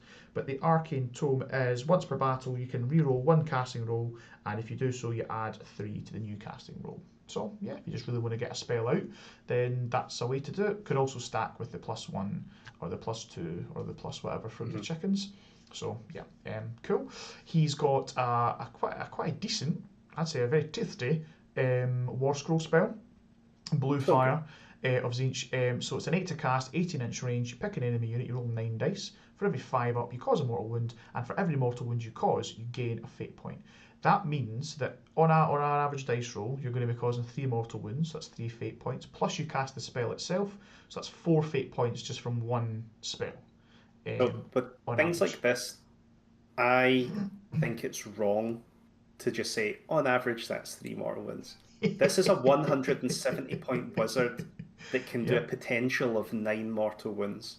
Like yes, you could do 9 mortal wounds with you this absolutely good. wizard and get 9 fate points. Like that's almost a whole unit. Correct. Like blue horrors. Look, Like yeah, it's just nuts. look, man, It's really really good. as somebody who spikes 5 up mortal wounds on the regular, from an output, Like it's it's like just only roll 20 it's dice. just Oh, I've done mad. 15. Yeah, exactly. So it's And you can summon one as well. 12 points, summon one that's on. You now don't even need to that's have it in your list. correct. Now that's the thing. Yeah. I don't think you'll be seeing this guy in many lists because I think that he's so easy to summon in. Yeah. So he's not in my list because I know that it's like, okay, I'll get to 12 fate points probably in my first turn. I'll just bring him out. And we'll be good to we'll keep that fate point engine going. Really, really good build. And also he's got insane movement, and he's just a really still 16 unit. 16 inches, for the wee disc, which is amazing. We then have got the blue scribes. Pew, pew, pew. Now this is the real power in the book. So my boys. We've got demon, one caster. We've got frantic scribbling. When an enemy wizard within 9 inches casts a spell on a 3-up, you can gain a fate point. Cool. Nice wee addition for him, yeah. And then the one that everyone's going to be taking this guy for, Scrolls of Sorcery. He knows every spell in the book, both lores, knows it all, and that's in his war scroll. So that goes with him wherever he goes. Whatever army he's into, that is there, which is what you were saying with regards to, if slaves want to bring him in and he knows both of them, you can then access to Arcane Suggestion outside the Tzeentch book, which is amazing. And then not only that, instead of normally rolling to cast, you can just roll a dice on a 2-up, it auto cast, and there's no unbind allowed for it as well. So having a 5 and 6 chance of just get a spell out and having no comeback to that is amazing. This is why he was always taken in the past, so I think we'll just see him taken again. It's 160 points to 2+ remove an armor save pip or stop somebody using command abilities or get your purple sun out. Yeah, yeah, exactly. Yeah, you got to love auto getting purple sun out with no comeback, right? Yeah. So I think this guy's great. Or these guys rather are great, and we'll definitely see them in lists. Moving on, we've got Gaunt Summoner on disc. Now, this guy's been seeing a wee bit of chatter about him. He's quite expensive, isn't he, Nathan? He's pretty expensive. So is he 270? 270, I believe. Yeah. For the 275. So Gaunt Summoner on disc. 275, 275. So it's a lot. I mean, you're talking, just shy of 300 points for this guy. But I do think that you will see him, maybe in certain builds where you're really heavily leaning into a kind of a game plan. I hadn't looked at this scroll. Yeah, well, good. Let's look at it together. So he's a demon. He is a 2 caster, and he gets a native +1 to cast Unbind and Dispel as well. He knows all of the spells from the Lore of Fate, which is cool because being a demon means that he would only have access to Lore of Change, but he knows all of the Lore of Fate as well. So he knows all of that, and you could still pick a Lore of Change spell for him as well, potentially. Is that the way I'm reading? Has he still got the demon keyword then? Well, no, because I think he never had it, did he not? And then they've added it in now. Okay. Yeah, because was he not always mortal? I thought he was mortal, and then I know that there was anything that was on a disc used to get the demon keyword, and then they started changing it. I can't remember when. There's been that many iterations of this book with big changes because Skyfires used to be demons and stuff. Exactly. So the way I'm reading that is you can pick him a spell from the Lore of Change, and then he knows everything from Lore of Fate as well. So I think that's pretty decent. He's got Lord of the Silver Towers as a War Scroll ability, which I've just wrote in here, might auto kill a hero. So it's quite strange, this one. If he survives being attacked from an enemy hero, you can then potentially just one-shot him back. Yeah, I'm just reading it now. So he used to have this ability on his dagger. Yeah, so the dagger used to be dagger? If you'd managed to sneak a wound through with the Warp Tongue blade, which actually slaps now, 2 attacks, rend 2d3. It used to have no rend, so it was very fringe, and you had to roll 2d6 and beat the bravery. It's now, or maybe it was wounds characteristic. It's wound characteristic now. You can just remove the hero from play. Now, the interesting thing is it's not just combat. It can Yeah, I see be that. it's an attack that targets this unit in that phase or caused any mortal wounds. So it could even be a spell, With an and ability or a spell. it's in a range within 9 inches. And if you do so, roll 2d6. If the roll's greater than the wounds characters of the hero, the hero's removed from play. Is So people going to be asking what if an endless spell does mortal wounds? Is it the person that cast the endless spell? Like, mm, that's going to cause questions, but it will, but yeah, again, it's something that should hopefully yeah, get fact. But yeah, I think that could be quite a yeah. definitely lots of cool stories could come out from that. I think. Mm-hmm. We've then got I think the one of the main reasons why people are thinking of taking them, which is the silvered portal, and Just that's reading this. where yeah you can deploy 2 units off the board, and then you bring them in as reserves, kind of set up wholly within 9 inches of the summoner at the end of the movement phase. Um, so the kind of fluff wise is they're in the That's so tower, cool. they're I in the love silver that. tower, they're waiting to come out. He brings them down. So I think for that little package, that little 275 package, I think you get a really good caster. He's got a wide range of spells that he can do. He's got some kind of fringe niche, Mm-hmm. potentially, one shot on hero shenanigans, a laugh that he could potentially do. And he's got that ability to have things set up around him. And because he's now a demon, if you set up other demons around him, so say you're bringing in some pink horrors or whatever from the Silver Tower, then you'll get the Locust now as well from him for the minus one to hit. And also his Infernal Flames isn't too bad. It'll do some mortal wounds from his Good little board scroll clearer. spell as well. So I like him. I like him. He's in my list at the end. I think he's good. I think what a lot of other people are saying is that for what he does in terms of that teleport, you could just take bridge, and it'll do that for like a unit. Um, Yeah, or that big pink horror thing, but he can also do something similar. It also keeps them safe up, like off the board, yeah. so they can't then be targeted as well. But it can't be monsters, so there's no chickens off the board or anything like that. But I think he's pretty I decent. suppose the one thing as well is you don't take him off the table, so Yeah, if he gets killed, what that's the happens? thing. That's the big Yeah, weakness. If he can get one shotted, it's like just spent two seven yeah. five on this It's unit. cool. I like Yeah, it. yeah. But It's but yeah. better than the ability to summon a unit of 5 horrors that he used to have. Correct. Well, it used to be Um, 10, and then they nerfed it down to 5 because it was too yeah, strong. But yeah, because people were taking 6 of them, but correct. Yeah. So I think he's good. We yeah. then move on to Magister on disc. I think this guy's got the biggest glow up of anyone in this book. Well, he I got the model, didn't he? So Yeah, well, that's the thing. He's got the new shiny model from the old, is the Aether War box Aether War, yeah. that they had. So yeah, I love the model. I'll also love the guy. So he is mortal. He's a one caster. He's got magic touched as a special rule. Extra. So what happens is if he successfully casts a spell and it's not unbound, he then could attempt to cast another spell, and if he rolls doubles for that spell, then he just gets turned into a spawn. Okay. So this was the thing that people. I don't know if it's worth. I suppose it's topical. We can touch on it. Let's Like do it, people were yeah. talking about Yeah. The cult demagogue. the cult thing to, like, you could kill him, create a spawn, and then you could like charge that spawn with your uh like you bind the Kronspine Mm-hmm. to the guy, and then when Mm-hmm. he kills himself, the Kronspine goes wild, and Yeah. then you can use it to eat the endless spell that you summoned for free at the start of the game, which can't be unbound. Yeah. So So you just constantly get to keep going up a level, up a level, up a level. yeah.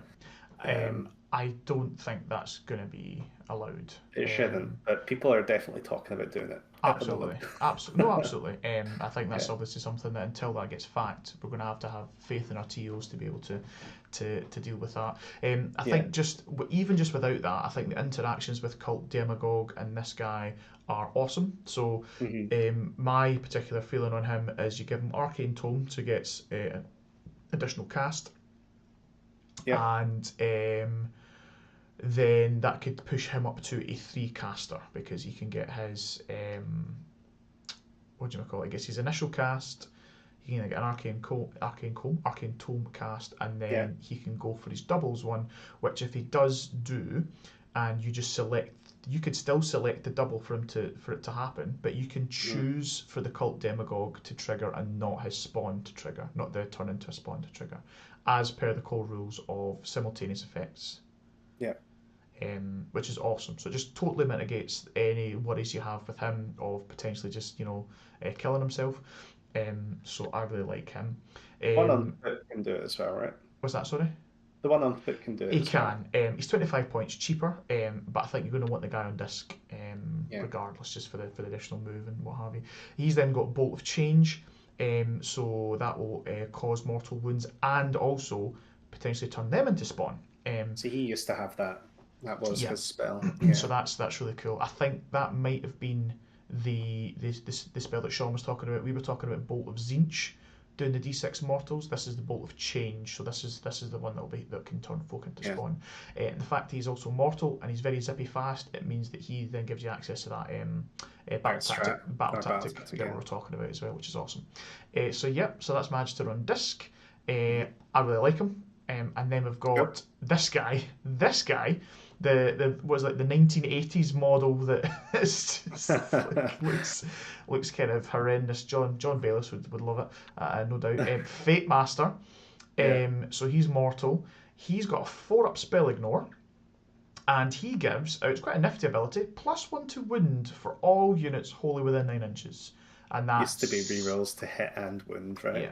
Yeah. And that is that's on shooting and in combat as well. So what's your thoughts on that, boy? So I think this is kind of cool. So the Flame Bridge list used to be you would take the Fate Master for the rerolls, and then you would have to take a demon hero that could then take Aura of Mutability, so you could get the +1 to wound. Yep. So now you don't get rerolls, but now you don't need to take the I was, and a lot of people were taking the biggest base you could to extend that range. So you take the Chariot. So you now don't need to take the Chariot for the +1 to wound. So you can add 3 extra Flamers in. It's not quite as much damage as you would get from the rerolls, but it's 3 more Flamers. I think sadly the Chariot was one of the ones I think is kind of went a bit down in the book. But yeah, so this guy, just pop him in. He's very cheap. He'll give everything +1 to wound within quite a nice aura. So I think you'll see him in some Good lists. for horrors too. 100%. Yeah, 100%. Yeah. So yeah, and I think that's all the HQs. It's right, perfect. So let's move on. Let's talk about all the other units. So that's all the HQs that I think that have got play. Again, if there's anything that you think we've missed, you can let us know. In terms of the other units, so we've got horrors. I've just written stay exactly the same. Great expert conquerors. Or bounty hunters. Or bounty hunters. It's a lot of attacks. Is this just the thing where it's just like, pink horrors, they're decent. Kill a decent Galleyvet output, with a Galleyvet. But they're decent, but in bounty hunters they're 2 damage. I can't not agree with that sentiment. Bounty hunter is just it's kind of just such a overwhelming part of the game now. So everything about them just slows the game down. It's clunky design, isn't it? They've tried to stop it being broken. They used to be able to string your horrors out, whenever you would lose a model, you could then just start adding models, take up space, go within 3 inches of enemies and stuff. Their solution to it now is, well, now you just get to have a 150 wound unit, and whenever one dies, you need to place 2 models down. And then it gets clunky, when do you do that? Do you do it immediately after one weapon swung? Do you wait till all the weapons swung? How does your opponent want you to do it? Are you taking too much time? I hate it, but... You hate it, but I've had to play with it far too much. Yes, I mean, you were definitely put to the test with that list. But yeah, so horrors, they've got their exact same abilities from when they had their updated war scroll. So they've got split and split again. They've got the Vengeance. Which is the mortals, but I don't think anyone's ever taken that. I think everyone's going to go splits. The musician giving +1 to save, is that right? +1 And to save as long as you get musician, and 3+ yeah, for fate point the banner. that's right. Yeah, banner gives you 3+ in your hero phase as well. So yeah, just they were good. They've always been good, and they're still good. So moving on, screamers. Now, I think got a wee bit of a glow up here on the Mm-hmm. screamers. Also demons, and when they move over enemy units, and that can be move, retreat, run, or charge. Yep. They then cause mortal wounds. So every model in your unit, as long as they passed over a model from the enemy unit that you're targeting on a 4-up, they do mortal wounds. So that's quite nice, I think. They could just be flying about and one shot on your little 5 to 6 wound support heroes, or just sprinkling around the mortal wounds, or you can make multiples cross over the same unit and just keep rattling through the mortal wounds as well. They've also got a bit of a glow up with regards to their attack profile, so it's just better now. So now it's 3 attacks each, 3s, 3s, -1, 1 damage.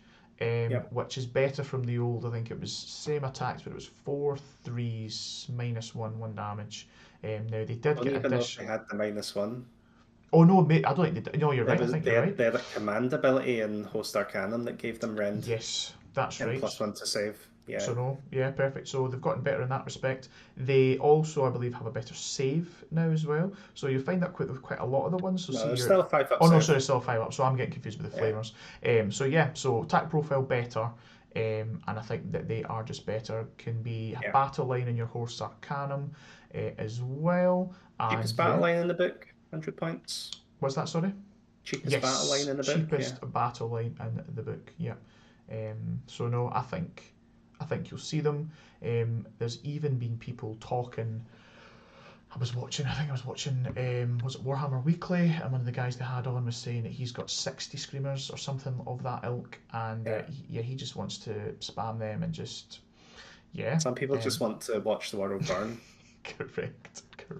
Sharks Um, everywhere. so yeah, so I think, yeah, definitely see play. We've then got now this again for me. I feel like it's a kind of a niche pick. I feel like if you are going down the flamer route, I think you may want an exalted flamer. It's maybe again, it's one of these ones where it's not. You don't maybe need it in your list because it can be summoned.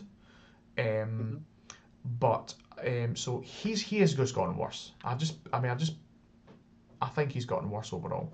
He's got less shots, so he's went from 6 shots down to 4. He's now got a 4 to wound, so he's Yep. now worse to wound than it is on the normal flamer. So what's all that about? He does still have his -1 rend. It's still D3 damage, but I just don't see why they made him 4s to wound. I know you can get a +1 to it, but why? Why 4s What and not and 3s on the normal ones? the exalted flamer? hmm I'm looking at the scroll. 4 to hit, 3s to wound. Oh, sorry, it was his hits that got worse. Sorry, yeah, Yeah, sorry. Yeah. because and then he also had his natural. Does he? And has he still got the kind of the general flamer thing, which is if he's firing into a unit of 5 or more models, it's He +1 gets to plus hit. one. Gets +1 Yeah, to hit. Okay, exactly. so it's I the thought that flamers of all 3s and flamers 3s. used to be 4+, didn't they? Um, I thought I the thought little he flamers was. used to be 4s. I thought In he was fact, yeah, for some better. reason, I'm looking at flamers, they're 3s and 4s. So yeah, they've swapped them around. Yeah, Yeah. so he's 4s and 3s, they're 3s and 4s. Yes. Oh no, you're right. But in the old book, yeah, they were both 4s and 3s. So, It's just you used to be able to stack pluses to hit when that list was doing its thing. yes, So you yeah, were always 2s and 2s rerolling 1s, or 2s and 3s rerolling 1s, or some way or other. yeah. Um, So you're right. Yeah, he they've kind gets of he swapped gets that rend about. 2 because he's got rend 1 already. Con flag, yeah, exactly. Yeah. The big thing for me is that he's just giving out those additional shots for all the other flamers. So as I say, if you are going flamer heavy, I think you do want one of them in. It's just And scary just in a world where you can reduce the armor save of your opponent by 1 with Purple Sun and also the the Lord of Fate spell, yes, which you can access in a pure demon list. hmm It's just a scary amount of damage. yeah. It Flamers potentially up to Rend 3. rends Yeah, 3 and 4 unexalted, yeah. yeah. I was looking at a list. I was just kind of putting together because I was just kind of like, is because I think initially I'd written off flamers. Not written them off, sorry, but maybe the flamer spam. I thought it's not as strong as maybe not as strong as it used to be. You've been Hmm. talking about Flamers University, but then I was like, but still, even if I took like 2 9s of flamers, and then that's what 9 times 4 shots each. That's 36 shots. So 72 shots. You can get them to Disgusting. twos, threes, Yeah. -3 D3 damage. hmm And I'm like, does that just So flame here's the real stuff fill. off the board? You can ally in a contorted epitome and give D3 enemy units reroll ones to hit. So you can be on twos, rerolling ones, +1 to wound, so threes. Wow. And And that's then not round.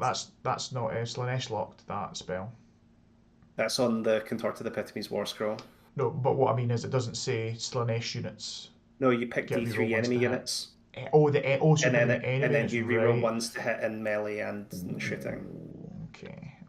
Pretty decent. Okay, it's pretty decent, yeah. Especially if you 245 points for a contorted epitome, but it's pretty true. juicy.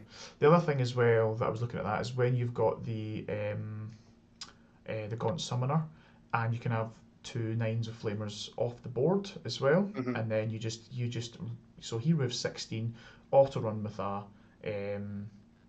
for a CP, bring the Yeah, 2 things in, teleport. for Destiny There's decks. no threat range.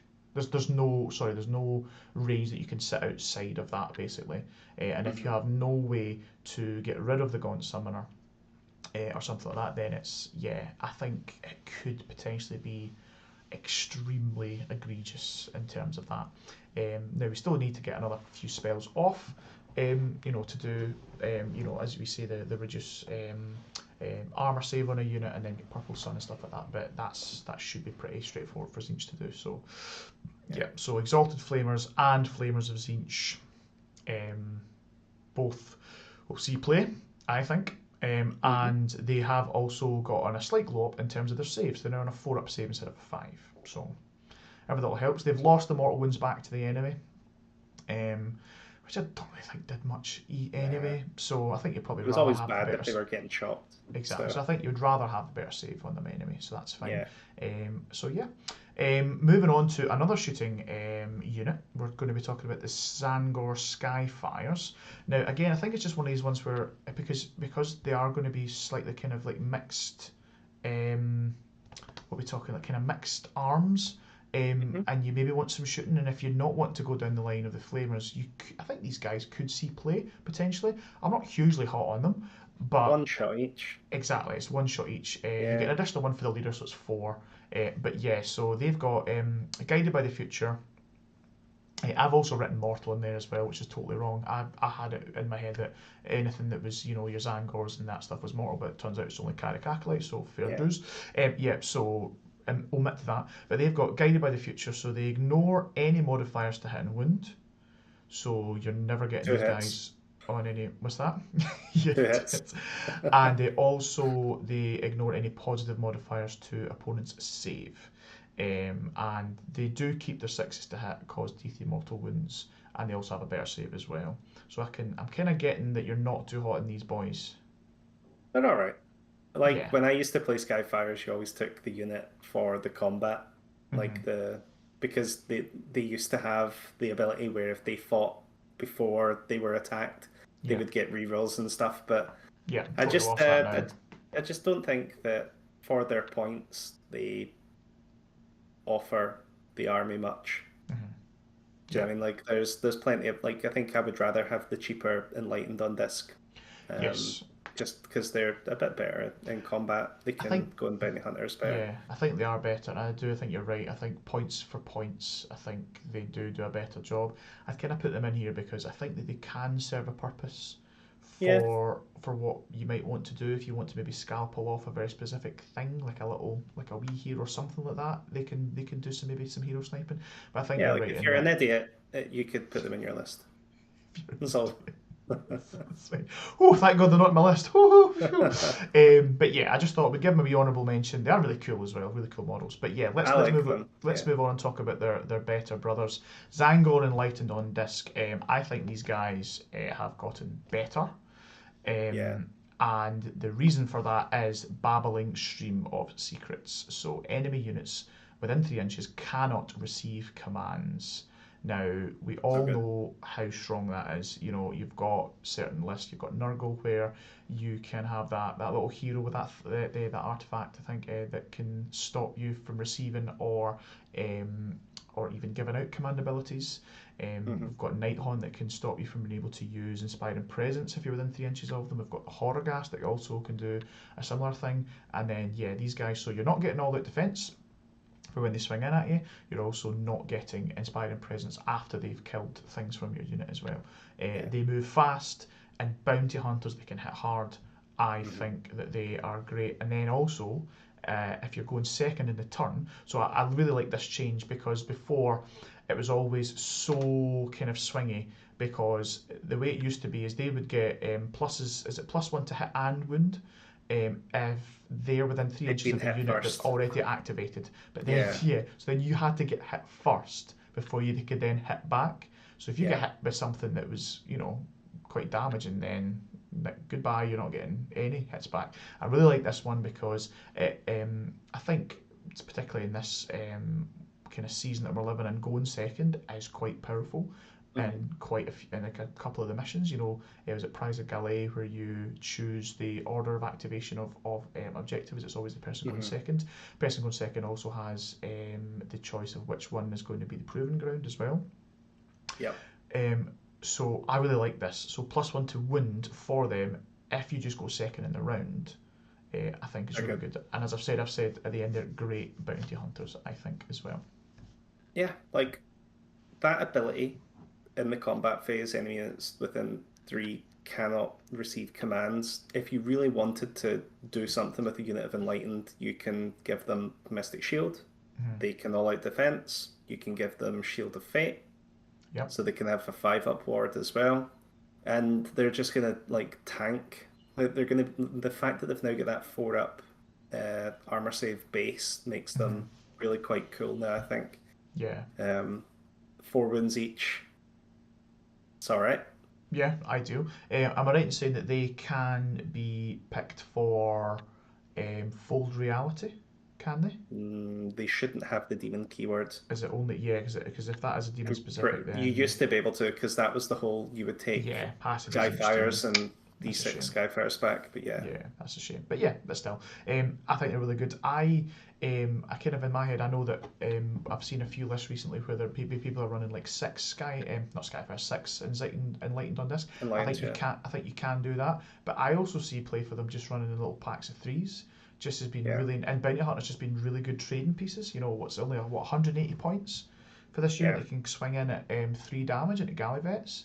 I've put a unit of 3 in Bounty Hunters in mine, just because I thought that if you are trying to deliver a unit like Zangor, being able to shut off command abilities without having to risk a roar roll. 100%. Oh, yeah, that's true. Yeah, not ideal. We then go into their little brothers. So these are the guys that aren't on discs. We've just got normal Zangors. Love Zangor. Yeah, I think just such cool models, and it's great. I think great to see now because they do have play. I think they 100% have play. They have gotten a better attack profile. So that was something that we hadn't really spoken about in the Enlightened on disc, and I suppose on the Skyfires. All the beaks that before were horrendous profile. What was it, 5s and 4s or something like that? 5s and 4s or something, yeah. They're now down to just 3s and 3s, which is great. So it's kind of on 4s par and with 3s. 4. Oh, God's sake, 4s and 3s. Oh, yeah, sorry, that's right. They're 4s, aren't they? Yeah. But that is on par with just a normal weaponry as well. So you don't have to do all these stupid different rolls. They also get an additional attack on their beaks as well when they charge. So you can get these guys up to quite a number of attacks. If you've got a pack of 10 of these, go with the double blades. On the charge, they're going to be getting, am I right in saying 52 attacks? Because each of the mutants can get one in 5 one mutants. Extra. Get 1 extra as well. So 52 attacks in Bounty Hunters. It's not to be sniffed at. The fact that they can run in charge as well, I think... Yeah, I think these guys are they could do some work here. Kind of a la, now I know they don't have any rend, but you know how, I know that we played each other, you were running the Bone Splitters list, and you had put the Savage Orcs into Bounty Hunters, and before they didn't really see play because, they had no rend and what damage 1, but then with damage 2 and just that sheer, you're just rolling that big dice, you're like, cool, I know I've got I know I've got no rend, but I think enough will sneak through and it's at 2 damage, so, but again, and also because we have the ability to improve rend or remove armor saves from opponents, I think they'll do a lot of work. I could see Zangor armies coming out of I this. think so too. Mm-hmm. Yeah, I think that they're definitely pretty good. We've not Yeah. really touched on it with the notes here, but Yeah. the ornate totems ability on the war scroll Yes. is really cool as well. Yeah. So we've not touched on acolytes there next, but they are a caster. So you take a Correct. couple of units of acolytes, then you take 5 or even more wizards, Yeah. and then you're rolling that many dice for each banner you've got in your Zangor. So if you've got a couple of units of 10, you can chuck out a decent amount of mortal wounds as well. Absolutely. No, I think it's a great rule that they've got. I know that we hadn't kind of touched on that, but yeah, the you pick one enemy. I think it's you pick an enemy unit within 18 inches. 18 That's inches a is huge huge. range. Yeah. And then you're also picking as long as the casters are within 9 inches of them. So it could be like Zangors are there. You've got your casters behind them, piling all the kind of mortal wound, almost like kind of stacking them up. And then they just go, yep, cool, we'll unleash that. And then yeah, for every 4 up, as long as it's into a wizard, it's a mortal wound. That's huge. So love it. I love the fact that they're getting some love because yeah, they are really really cool. And then yeah, the last unit that we have in the book, the only thing that should have mortal next to it in the other units section is the Kyric Acolytes. Now these guys also got a wee bit of a glow up as well, and I think could see some play. The second cheapest battle line in the book, 125 for 10.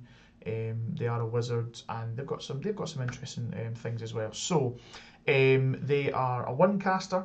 They know a spell called Gestalt Sorcery. This is a spell that can be cast by multiple units of Kyric Acolytes, so kind of like LRL, they can just keep casting like Power of Hish or whatever. They can cast this multiple times. So still only once per unit, but it can be cast in a phase multiple times. And basically every time that it's cast, you then would pick a unit that's within range of those ones that cast it, and for every time it's cast, it improves the rend on the sorcerer's bolts by 1. So you could see some play here if people are wanting to go, if they want to go mass acolytes, and you get maybe like a big block of 30, and that's 30 shots, and you can get them up to 30 shots. If you cast, say, Gestalt Sorcery 3 or 4 times, that's rend 3 or 4, you get other rend favourable spells out as well. That's nothing to really be sniffed at here, is it? Yeah. No, it does require plus quite 1 to hit in Pyrophane Cult if you wanted to take that potentially. as well. Yeah. Now I know that does require quite a bit of taking in, and you're basically leaning really heavily into this one play style that could potentially fall apart because the Gestalt sorceries have to go off. And even though they are wizards, they've got +1 to cast, they've still got Destiny dice. There's no kind of like ways to auto make it happen and things like that. And it also is a lot of points going into what is quite a fragile unit as well. So it's one of these things. That was always the problem with it. Yeah, you could go hard into this. You could take right into this thing, and it could just be like, all right, well, it just fizzles out because it either doesn't work or somebody kills you before it even goes off. So, but yeah, I still think really cool. I think they have improved, and I think that yeah, it's good to see that a lot of the newer models are getting some love as well in the range, and they do look really cool as well. The Kyric Acolytes. Yeah, they're nice models. Lovely models. I'm just kind of catching up with chat here. So Sean McKechnie is saying that he thinks the math on them, which I think is relating to the Zangors here, math on them can mean a unit can mince a Gargant in one go. Yep.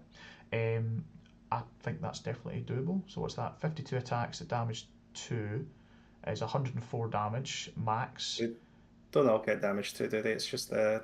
Oh no, of course, because it's only into galley vets. Sorry, it's only into galley vets. If they're getting the they do have some that have the savage great blades. They do have the savage great blades. I don't know if you do go into them because they only get 1 attack each. You're probably better just taking paired blades. I think mass paired blades, but even so, again, you get the rend high enough. I think that they could still do a Gargant, absolutely. Thanks, Sean. And then Will, he's saying that if you have Zangor Enlightened, you can use suggestions for -1 save, and then also shut out all defense.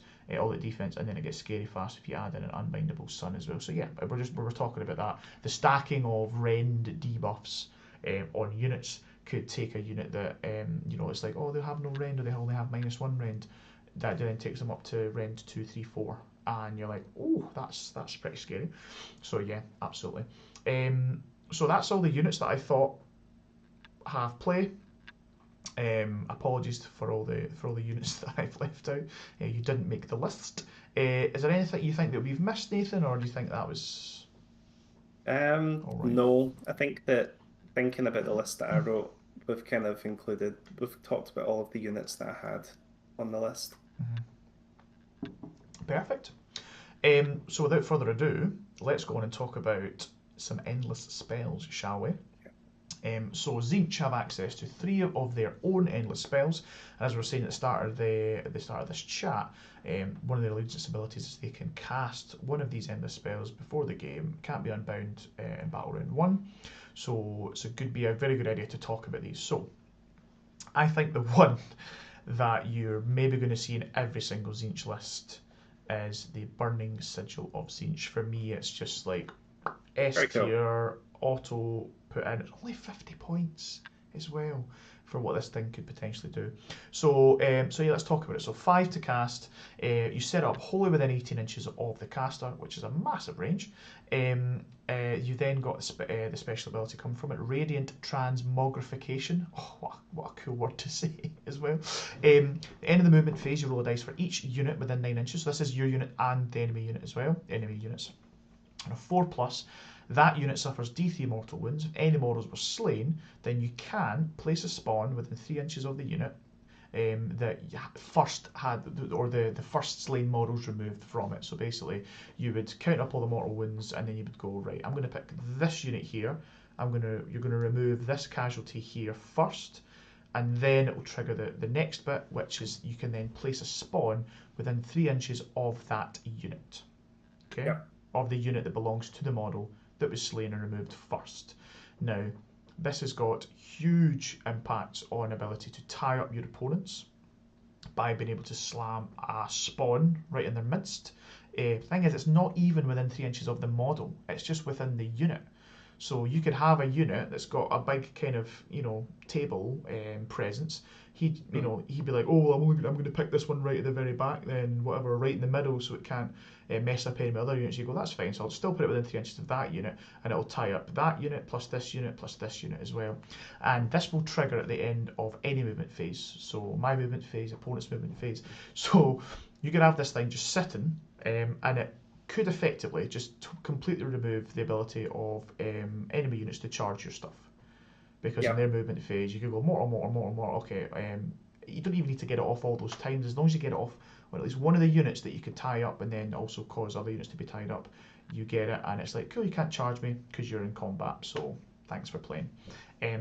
What's your thoughts on this?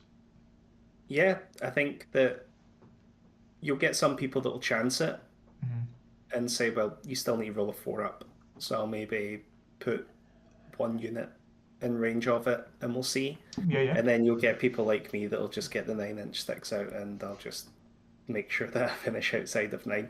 Of course. The real strength is the allegiance ability that lets you cast it pre-game and it can't be unbound in the first turn, because any other point of the game, you're able to attempt to unbind the opponent's spellcast in some cases if it's not abusing one of those, can't be unbound, or you get to get rid of it at the start of the hero phase. So yeah, 100%. No, it definitely looks pretty good. Yeah, I think just for creating a big zone on the table of do not come here. Yeah, and big no-go zone, which again it kind of ties into Tzeentch. What they can do, they're quite a good control list, and yeah. Orn would love it, because they would get to try and ignore it for a blood type, and then when they turn into a chaos spawn, they can then kill the chaos spawn and Nathan, get more blood type. This isn't the corn show. Just let it go. Just let it go, Nathan. Right? This is the Tzeentch show. Just love it. Definitely, I think we'll see that coming up quite a lot. We'll then go on to one that I know that you're quite fond of, and I quite like as well, Tome of Eyes. So it's a 5 to cast. You set it up within 1 inch of the caster. It then becomes linked, so it's quite cool. This just moves around with you, so it's not like Cogs where you set it up within range, and then if you move away from it, you then if you move outside of that 6, then you then can't use it. This just follows you around all the time. It's always going to end its move within 1 inch of you. It allows, thanks to the transfixed by countless eyes, it allows the caster to reroll all casts, which is great, huge, amazing. Yet another way to access rerolls. So not only Yeah. have you got the command trait to reroll all casts, unbinds, and dispels, you could also cast maybe on a different wizard, Tome of Eyes, and then you could also cast on another wizard, Chromatic Cogs, and then get rerolls out for in a big kind of bubble as well. So yeah, so I think for me, I was kind of torn between either Tome or Cogs, as Yeah. that kind of similar point spell of what you want to put in to get access to rerolls. Cogs obviously allows all wizards to reroll within 6 inches of it. This one's only allowing the set wizard to reroll it, but this is the only one out of those two that can be cast pre-game. So it used to be that it counts as the model. So like you used to be able to like extend the range of your spells with it. I'm just trying to see if that is the same.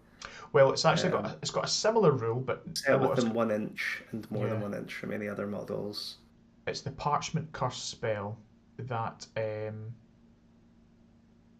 think it's now changed to. Visible to the caster. No, I don't see it. It used to be that whenever you finished a move, you would then set the Tome of Eyes up, but it counted as the Tome of Eyes counted as the model. So So you could you draw. used to be able, you used to be able to Wait a do second, things like take Kairos, and then Kairos is it was like a cheaper version of Umbral Spell Portal because Got the you. model itself's on a 40 mil base. Yeah, It could be within 1 inch, and then you would get like an extra couple of inches on it. got you. Or you could cast it with Archeon, and then Archeon could get into combat with different things by being able to like put the Tome of Eyes over the screen and then put his attacks from the Tome of Eyes into stuff. But I'm looking at the scroll, and it doesn't look like it still No. has that. I don't think. Visible to cast more one for any models. Yeah, that it doesn't say anything about it. Cool. It does have a wee spell basically on it, and then it allows the caster to know that particular spell. So Parchment Curse, which is an 8 to cast, 18-inch range, 3 roll a dice on a 3 up, it causes D3 mortal wounds, and you reduce the unit's bravery for every mortal wound you cause. You reduce the unit's bravery by 1 for the rest of the It's battle. insulting to get an 8 cast off and then have to roll a 3 up to then Yeah, exactly. So do not D3 mortal wounds and then. exactly. Not game changing by any means, but yeah, but yeah. Tome of Eyes. I know you're hot on it. I know I'm No, kind this of. is the one I'm hot on, the Simularicon. Oh right, okay. So let's look at that then. Yes, this is the one that you have included in your list. The dearest of all of them, 60 points for this boy. Also probably the best model because it's like a big bird head, flaming bird head coming out, which is pretty cool. So it's a 7 to cast. You set it up wholly within 12 inches. It is predatory, then moves 9. Yep. You then roll 9 dice for 1 unit, so you pick a unit within 6 inches after it's moved, and every 5 plus causes a mortal wound, or 4 up if it's a wizard. So I've written in here wizard, sniper, move, blocker. It's quite a big base on this boy. It's a big base. It's the exact. Is it 100 mil? I don't know. It Yeah, might be it's big. maybe smaller. I think it's smaller than the Viper, which is 100 mil. But it's more just like if you put that in your list as your only Tzeentch spell, it's coming out at the start of the game, can't be unbound. It's going across the table. It's 27-inch threat range. It's like some of them within 12, move 9, 6-inch range. Yeah. Like it's gonna do some mortal wounds to something, and it could even just pop a little 5-wound wizard if somebody gets greedy with where they put him. Yeah, I was just going to say that if some idiots left this within range that has not been screened out properly with their own units, then yeah, you could just go and go nope, and just blink that wizard out of existence. But still, decent number of mortal wounds for 60 point endless spell, and yeah, as you say, it's cast pre-game, it's unbindable or undispellable, and yeah, you just have it romping about the board, moves pretty fast, and yeah, so from where it is, it's a 15-inch threat range to pick that unit for the mortal wounds. So yeah, I quite like it. Then right at the very end, I thought, oh, well, let's have a look at some other endless spells that could also work in Tzeentch. So I've got other solid picks. These are just your generic endless spells. and pretty much nearly every spell on that list is here. So we've got Cogs, again, to give the rerolls to cast. I think that's going to be huge. Purple Sun, again, Purple Sun has been kind of dominating the meta, and I think it's with the points, even with the points increase and with the slight change to its War Scroll, it's still going to do work with the reducing armor save. So I think that will definitely see play as well. Spell Portal, you know what, you love it. You know, you see the Tzeentch with the 70-point Spell Portal managing to take, you know, whatever big Mortal Wound spell that you want to be casting through it. So I think we're still going to see that.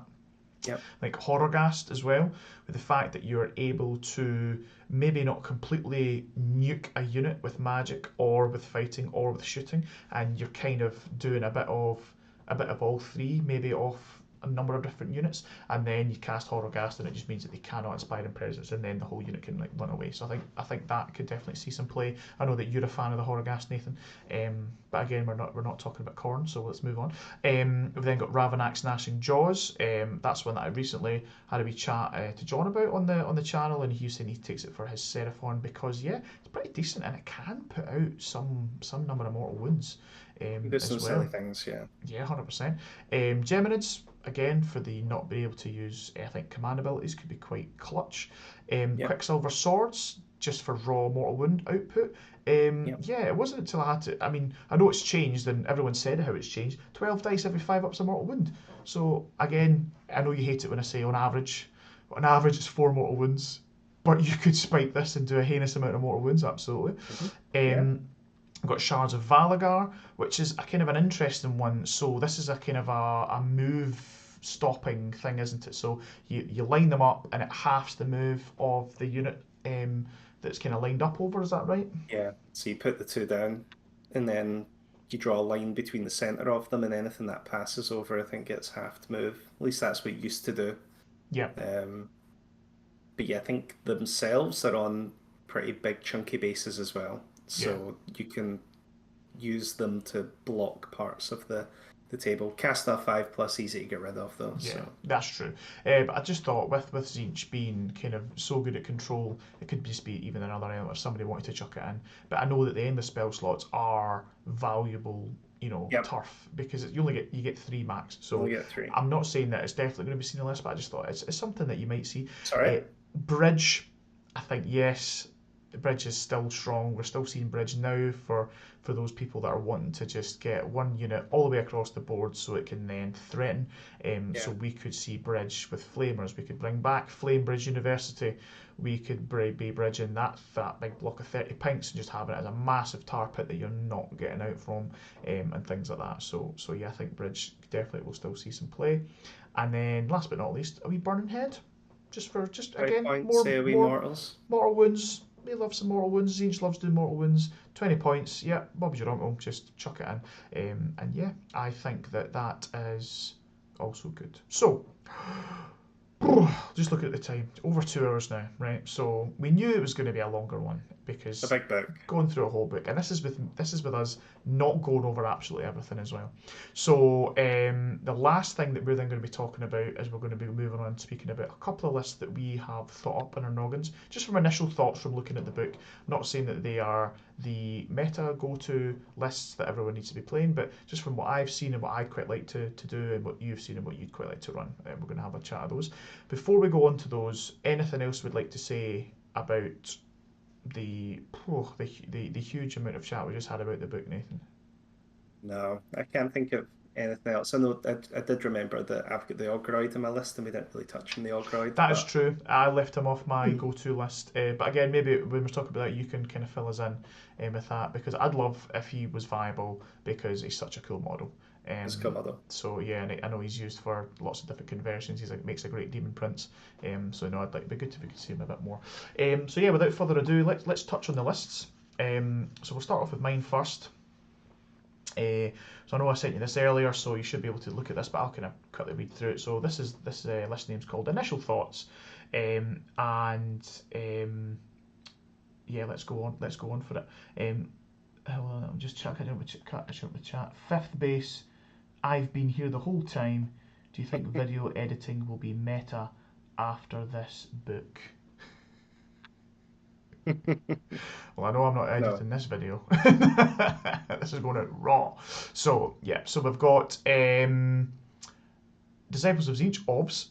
Change Covenant, I've gone for a wee host duplicitist. So, JP, if you're out there, make you proud, man. And I've gone for my Grand Strat, Dominate the Arcane at Nexus. So yeah, that was the one we talked about, which I think has got quite a bit of play. I then went for my Indomitable Triumph as well, because yeah, I think making things immune to Battle Shock is really, really strong. We've then gone for, in leaders, we've got Blue Scribes, because OBS. We've then went for Magister on Disc of Tzeentch.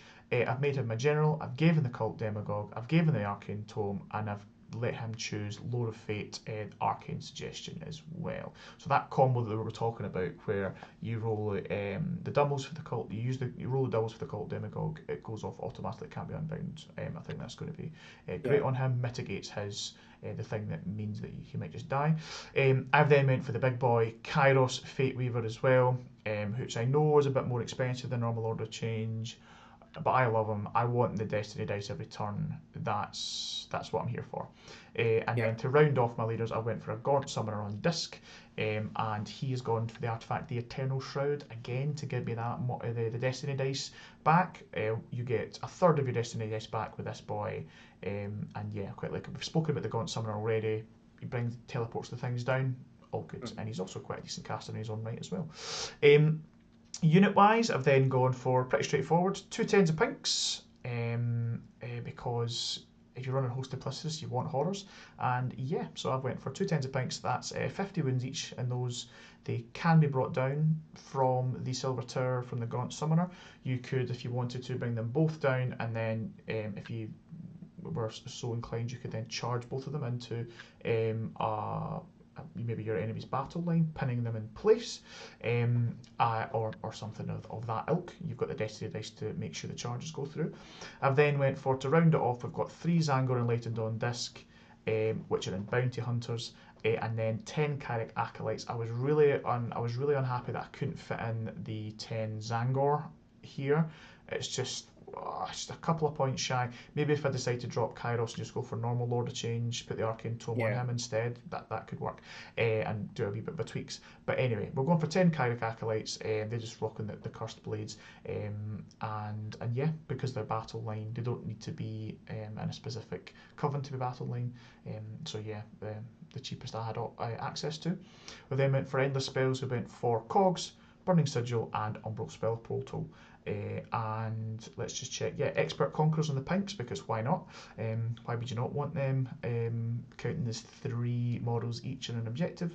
As I said, Bounty Hunters on the Zangor Enlightened and the Kyrics, just because I needed another unit to put Bounty Hunters in. I don't think the Kyrics are going to do a whole lot of damage in combat, but you never know. And then I went for a Command Entourage to get my additional artifact as well. And that all rounds out as 1975. Should hopefully give me a decent enough cushion to get the Triumph. And yeah, the main, I think, plan for this build is gum up your opponent with the non-retreat away from horrors, cast a good number of spells to do damage that way, and summon more horrors, and just keep doing that. And yeah, that's pretty much it. As I say, you could bring the pinks down from teleport anywhere you want the table, and get them into your opponent's lines early doors.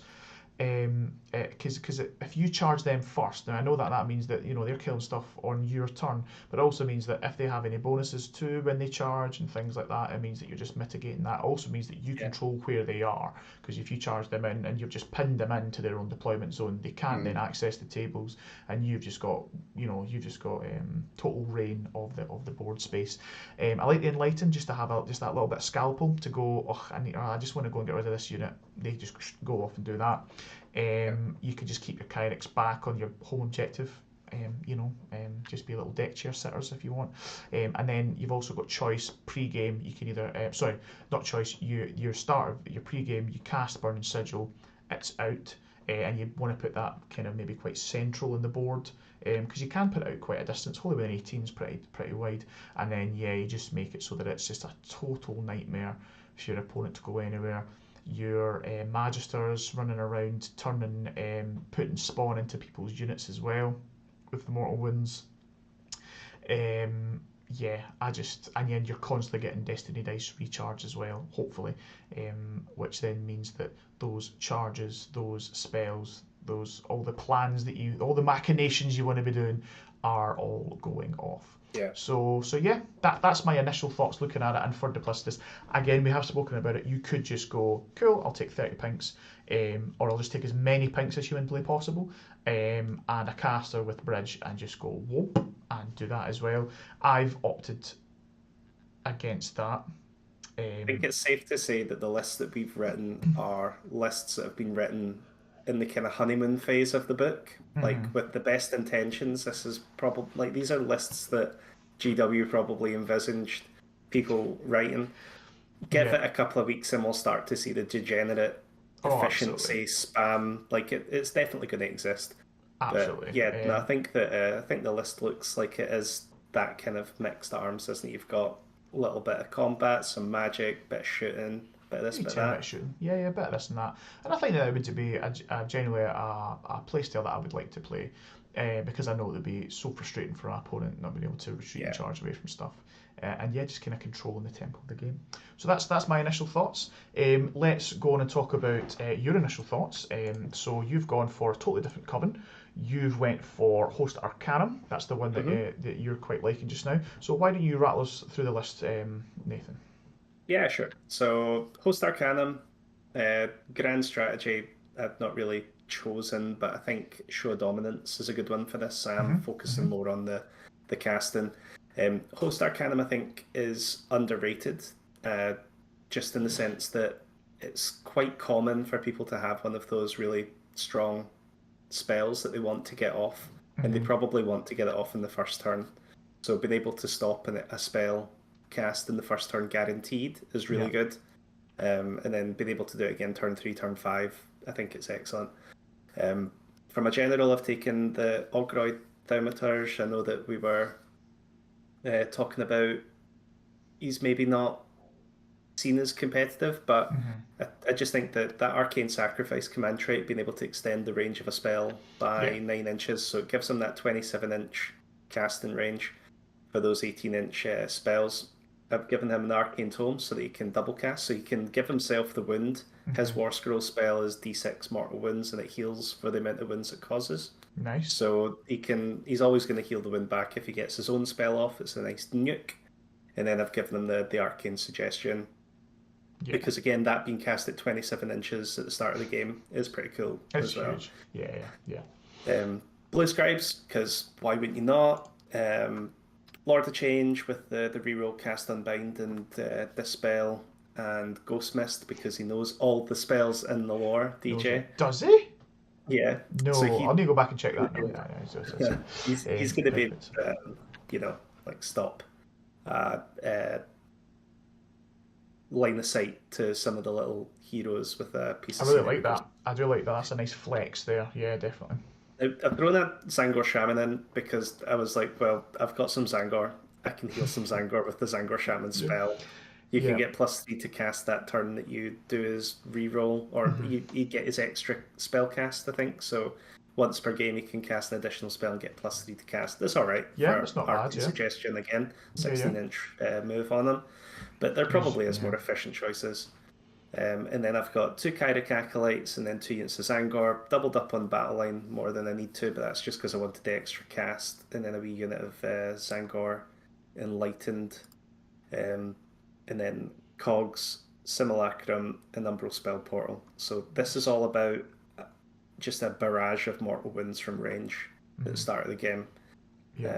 So you've got the Simulacrum doing some mortals, you've got the Lord of Change through the spell portal, you've got D6 mortal wounds from the Thaumaturge, you've got the banners on the Zangor from the 7 spellcasts you've got. I'm just trying to add up how many spellcasts it is. It's 1, 2, 3, 4, 5, 6, 7, 8 potentially with the shaman. 8, 9 with the acolytes. Like you're getting towards being able to get an extra wizard out, which is then an extra mortal wound dice for your Zangor as well. Oh yeah, that's something. Sorry, I was going to say that's something that we touched upon earlier in the show, but we didn't kind of talk about the list. So I don't have a Flux Master in my list, even though I think he's amazing, because he's going to be getting summoned. That's probably the first thing I'm going to be summoning with him, Yeah. with the fate points. Yeah.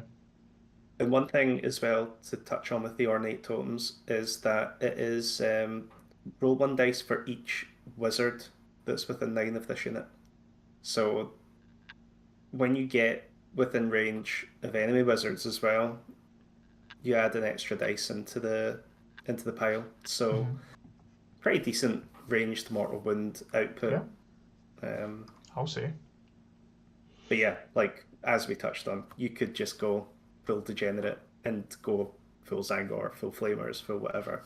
Yeah. Time will tell what's the best build, Yeah. but I think these definitely look fun. Like I wouldn't be upset playing against any of these lists. No, absolutely And not. I think that they look somewhat strong as well, which No, is definitely. cool. It's good for internal balance. Definitely. No, I think I've actually really enjoyed my read through and then thinking of all these kind of different, potential possibilities. And I do generally enjoy that there's multiple different ways to play, and yeah, you can get a bit of flex. You've taken 2 units that might not be seen as amazing, but you've taken them because you've thought of a very specific route. So it's like, well, he does a mortal wounds himself, he heals it back, with this thing and all that kind of stuff. So yeah, it's like the synergies, the little mechanics that are in there as well. It's good. Yeah. So can't really fault G Dubs for this much on the book. I think it's been a good book. I think all the third edition books that have came out have been nice, clean. By which I mean just probably not so many rules that are needing to be kind of checked or changed or nerfed or whatever. Like I think it's all been good so far. I know that as we've touched upon a couple of things that maybe need fact. In this book, a couple of rules interactions, but I think you're always going to have that when you've got so many different Especially rules in play. Tzeentch. Yeah, exactly. Well known for having all the different. Well, they do this and they do this and they do this and that. It's narrative when they change stuff after the book comes out as well, so people Yeah. can't complain. Correct. It's all about the change. We love it. So yeah, I think that's us pretty much near the end of the show now, Nathan. So all that's left to do really is I'll have one last look at chat, and then I think we'll do our thanks. So yeah, fifth base. Thank you. Yep, you've been here since day dot, so thank you so much. He says, "Oh boy, I sure hope the Mutilith Vortex Beast is in one of these lists." I enjoy that. Is that in the book? That was funny. No, it's not. No, but yep, I like that. A unit that has kind of iconically and historically been terrible and never really taken. Except was there not someone that made like a meme list taking that? I could be thinking of 40k actually because I think it appeared in 40k for a while, didn't it, with the Zangor builds? 40k. Yeah, and then Will has came in. He's got the he's got the car salesman meme. Slaps Battletome. You can fit so many no retreat horrors in this bad boy. He says that's going to be you in 6 weeks, which I could definitely see. I'll never touch a pink horror again in my life. It's not after what you've been through. Never again. I've done it. You were like, you've got the Nam flashbacks happening right now. They're just, I don't know, it's horrendous. And then he's saying, how do you think Lumineth and Tzeentch being dropped in the meta will shake things up? Does it devalue other wizards? For example, hard to cast versus these guys, and then Corn stonks. So my initial thoughts is that you definitely could have a bit of a hangover with this. I mean, I think people know what they're getting with Tzeentch and LRL. I think they know they're going to be spell doms, and that if you're just running some little buff spell heroes with no pluses to cast and no things like that, I think you know what you're going to be getting into with that, and you're going to have to take in for some other way because you're going to see it. You're going to see, we're already seeing Seraphon already there with her spell dom. LRL has been historically very spell dom as well. Tzeentch as well. So yeah, I think it may change the meta just because they're getting some new stuff, and so that people are going to be getting new lists, and then you might see more of them now. If people are thinking they're a bit more competitive, and you might see them going to the table now more. I must admit, I don't think I've seen Tzeentch in what feels like a year, or maybe even like a year. If anything, I think that Tzeentch are probably going to struggle in the current meta, magic wise, because it's all well and good saying, well, Cult Demagogue can't unbind it, Blue Scribes can't unbind it. That's 3 spells. So your opponents aren't using their unbinds there because they can't unbind it. Then everything else that you want to cast, the best you can do is change the lowest to the highest dice, which just doesn't cut it when you've got Slan unbinding all over the table at Unbinding +4, at +4, yeah, Nagash exactly. +3, Thanquol +3 or 4, depending on whether he's next to his Gnawhole or whatever. Like it's, Yeah. I think that we're already there in that kind of magic dominated meta. You either have these heroes like Artifacts in the Night Haunt book that's getting the spell out that can't be unbound. Yeah, the old And it Midnight just Tome, automatically does yeah. it. Yeah. So you've either got things like that or you are one of the magic dominating armies. Otherwise, you can't count on your magic. It's No. just a nice added on extra. Yeah, you do see that. I mean, obviously, the kind of Age Sigmar, I think, now more so than ever is very rock, paper, scissors. But I think all war games, I had the exact same chat with Simon last night at the 40k show. It's just, you're never going to have 100% balance. You are going to have that counter to your list, and you're going to have, like, Yeah. my thing is magic. It's like, well, my thing shuts down magic. You're like, oh, cool. So it's like, yeah, so you're going to have that. But I think that for these lists who are really wanting to maybe cast a spell or two, but they just know they're not going to be able to do it against that, you just have to take into maybe something else. Either try and not be affected by the magic, or just take into being able to kill them at range, or just take into just, I've got so many bodies on the board and you can sprinkle your mortal wounds at me, but I'm just gonna overpower you anyway. So yeah. As for Corn Stonks, yes. Yes, But 100%. that's why they're one of the reasons why they're doing a bit better at the moment now as well, because we are already there. Yeah, But that's very true. Yeah, no, we are seeing we're even adding better. 2 more magic armies into the meta with LRL and Tzeentch.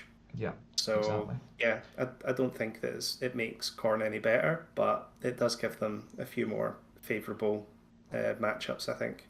Correct. Yeah, and I mean, who doesn't love just making it that spell never went off in the first place for 2 blood tithe points? Yeah. It's so funny. See, I know that that is like got to be one of the things that gets changed in the battle tome, but it's just it can't be unbound. I've Yeah. just that I look forward to the arguments because it is just funny. It's Corn, like Yeah. it's like a weaker army, but it's like no, well, I'm not unbinding it. It's not successfully cast. Correct. Yeah. It's the It's the only only thing. time Yeah, I've the only thing I can think of that's any interaction like that at all. yeah. It's not an anti. It's a it didn't happen. That thing you just did, mate, it didn't happen. Just The just only forget thing it. that's Just forget funnier it. is that you can't do it to the chemist with the spell in the bottle because he's not a wizard. Yes. So you can only Yeah. make a wizard not successfully cast. As if Korn didn't have enough bad matchups with KO, also can't I do know. that stupid thing Can't do as well. that. But no, ideal. Yep, cool. I So that's haven't I hope. successfully cast the spell in 17 editions. Yeah, I was about to touch on that. So yeah, well, hopefully this new book will allow you to cast a spell, and you'll be very happy when you do so. Perfect. So I think that's us, mate. So yeah, all that's left for us to do is thank you all for watching. Thank you so much to everyone who's been vocal in chat, keeping me right, keeping us right with any errors or issues.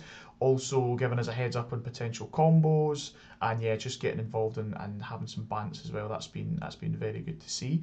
And yeah, thanks to the sponsors of the show as well. We've got Riath up there in Aberdeen, sponsoring us, tabletopminis.co.uk. If you fancy any of buying any of the new Tzeentch stuff, please check him out online. He's got some decent discount as well. And if you want even better discount, then become a Patreon member, because you get even more discount from his shop when you support the channel. And then also, speaking of patrons, thank you so much to the 2 patrons of the channel.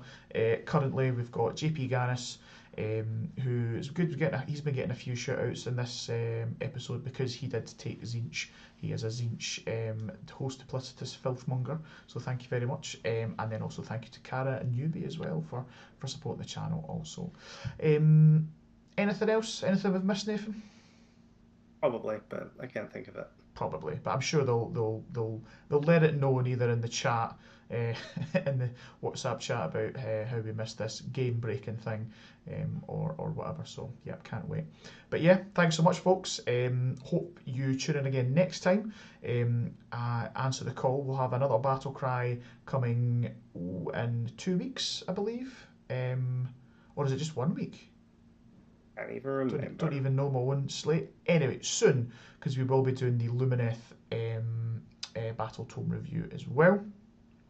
Hopefully be seeing some magic elves and some moo cows. So yeah, please tune in for that as well. And yeah, I think that's us, folks. So thank you so much for watching, and tune in next time and answer the call. Thanks, folks, and thanks for being on the channel tonight as well, Nathan. Been very beneficial to have you on for all your thoughts, mate. You're welcome. Thanks so much. Right, Never coming catch you. back. Never coming back. You are. I've got you booked in. But anyway, so thanks so much, folks, and we'll see you later. Bye bye.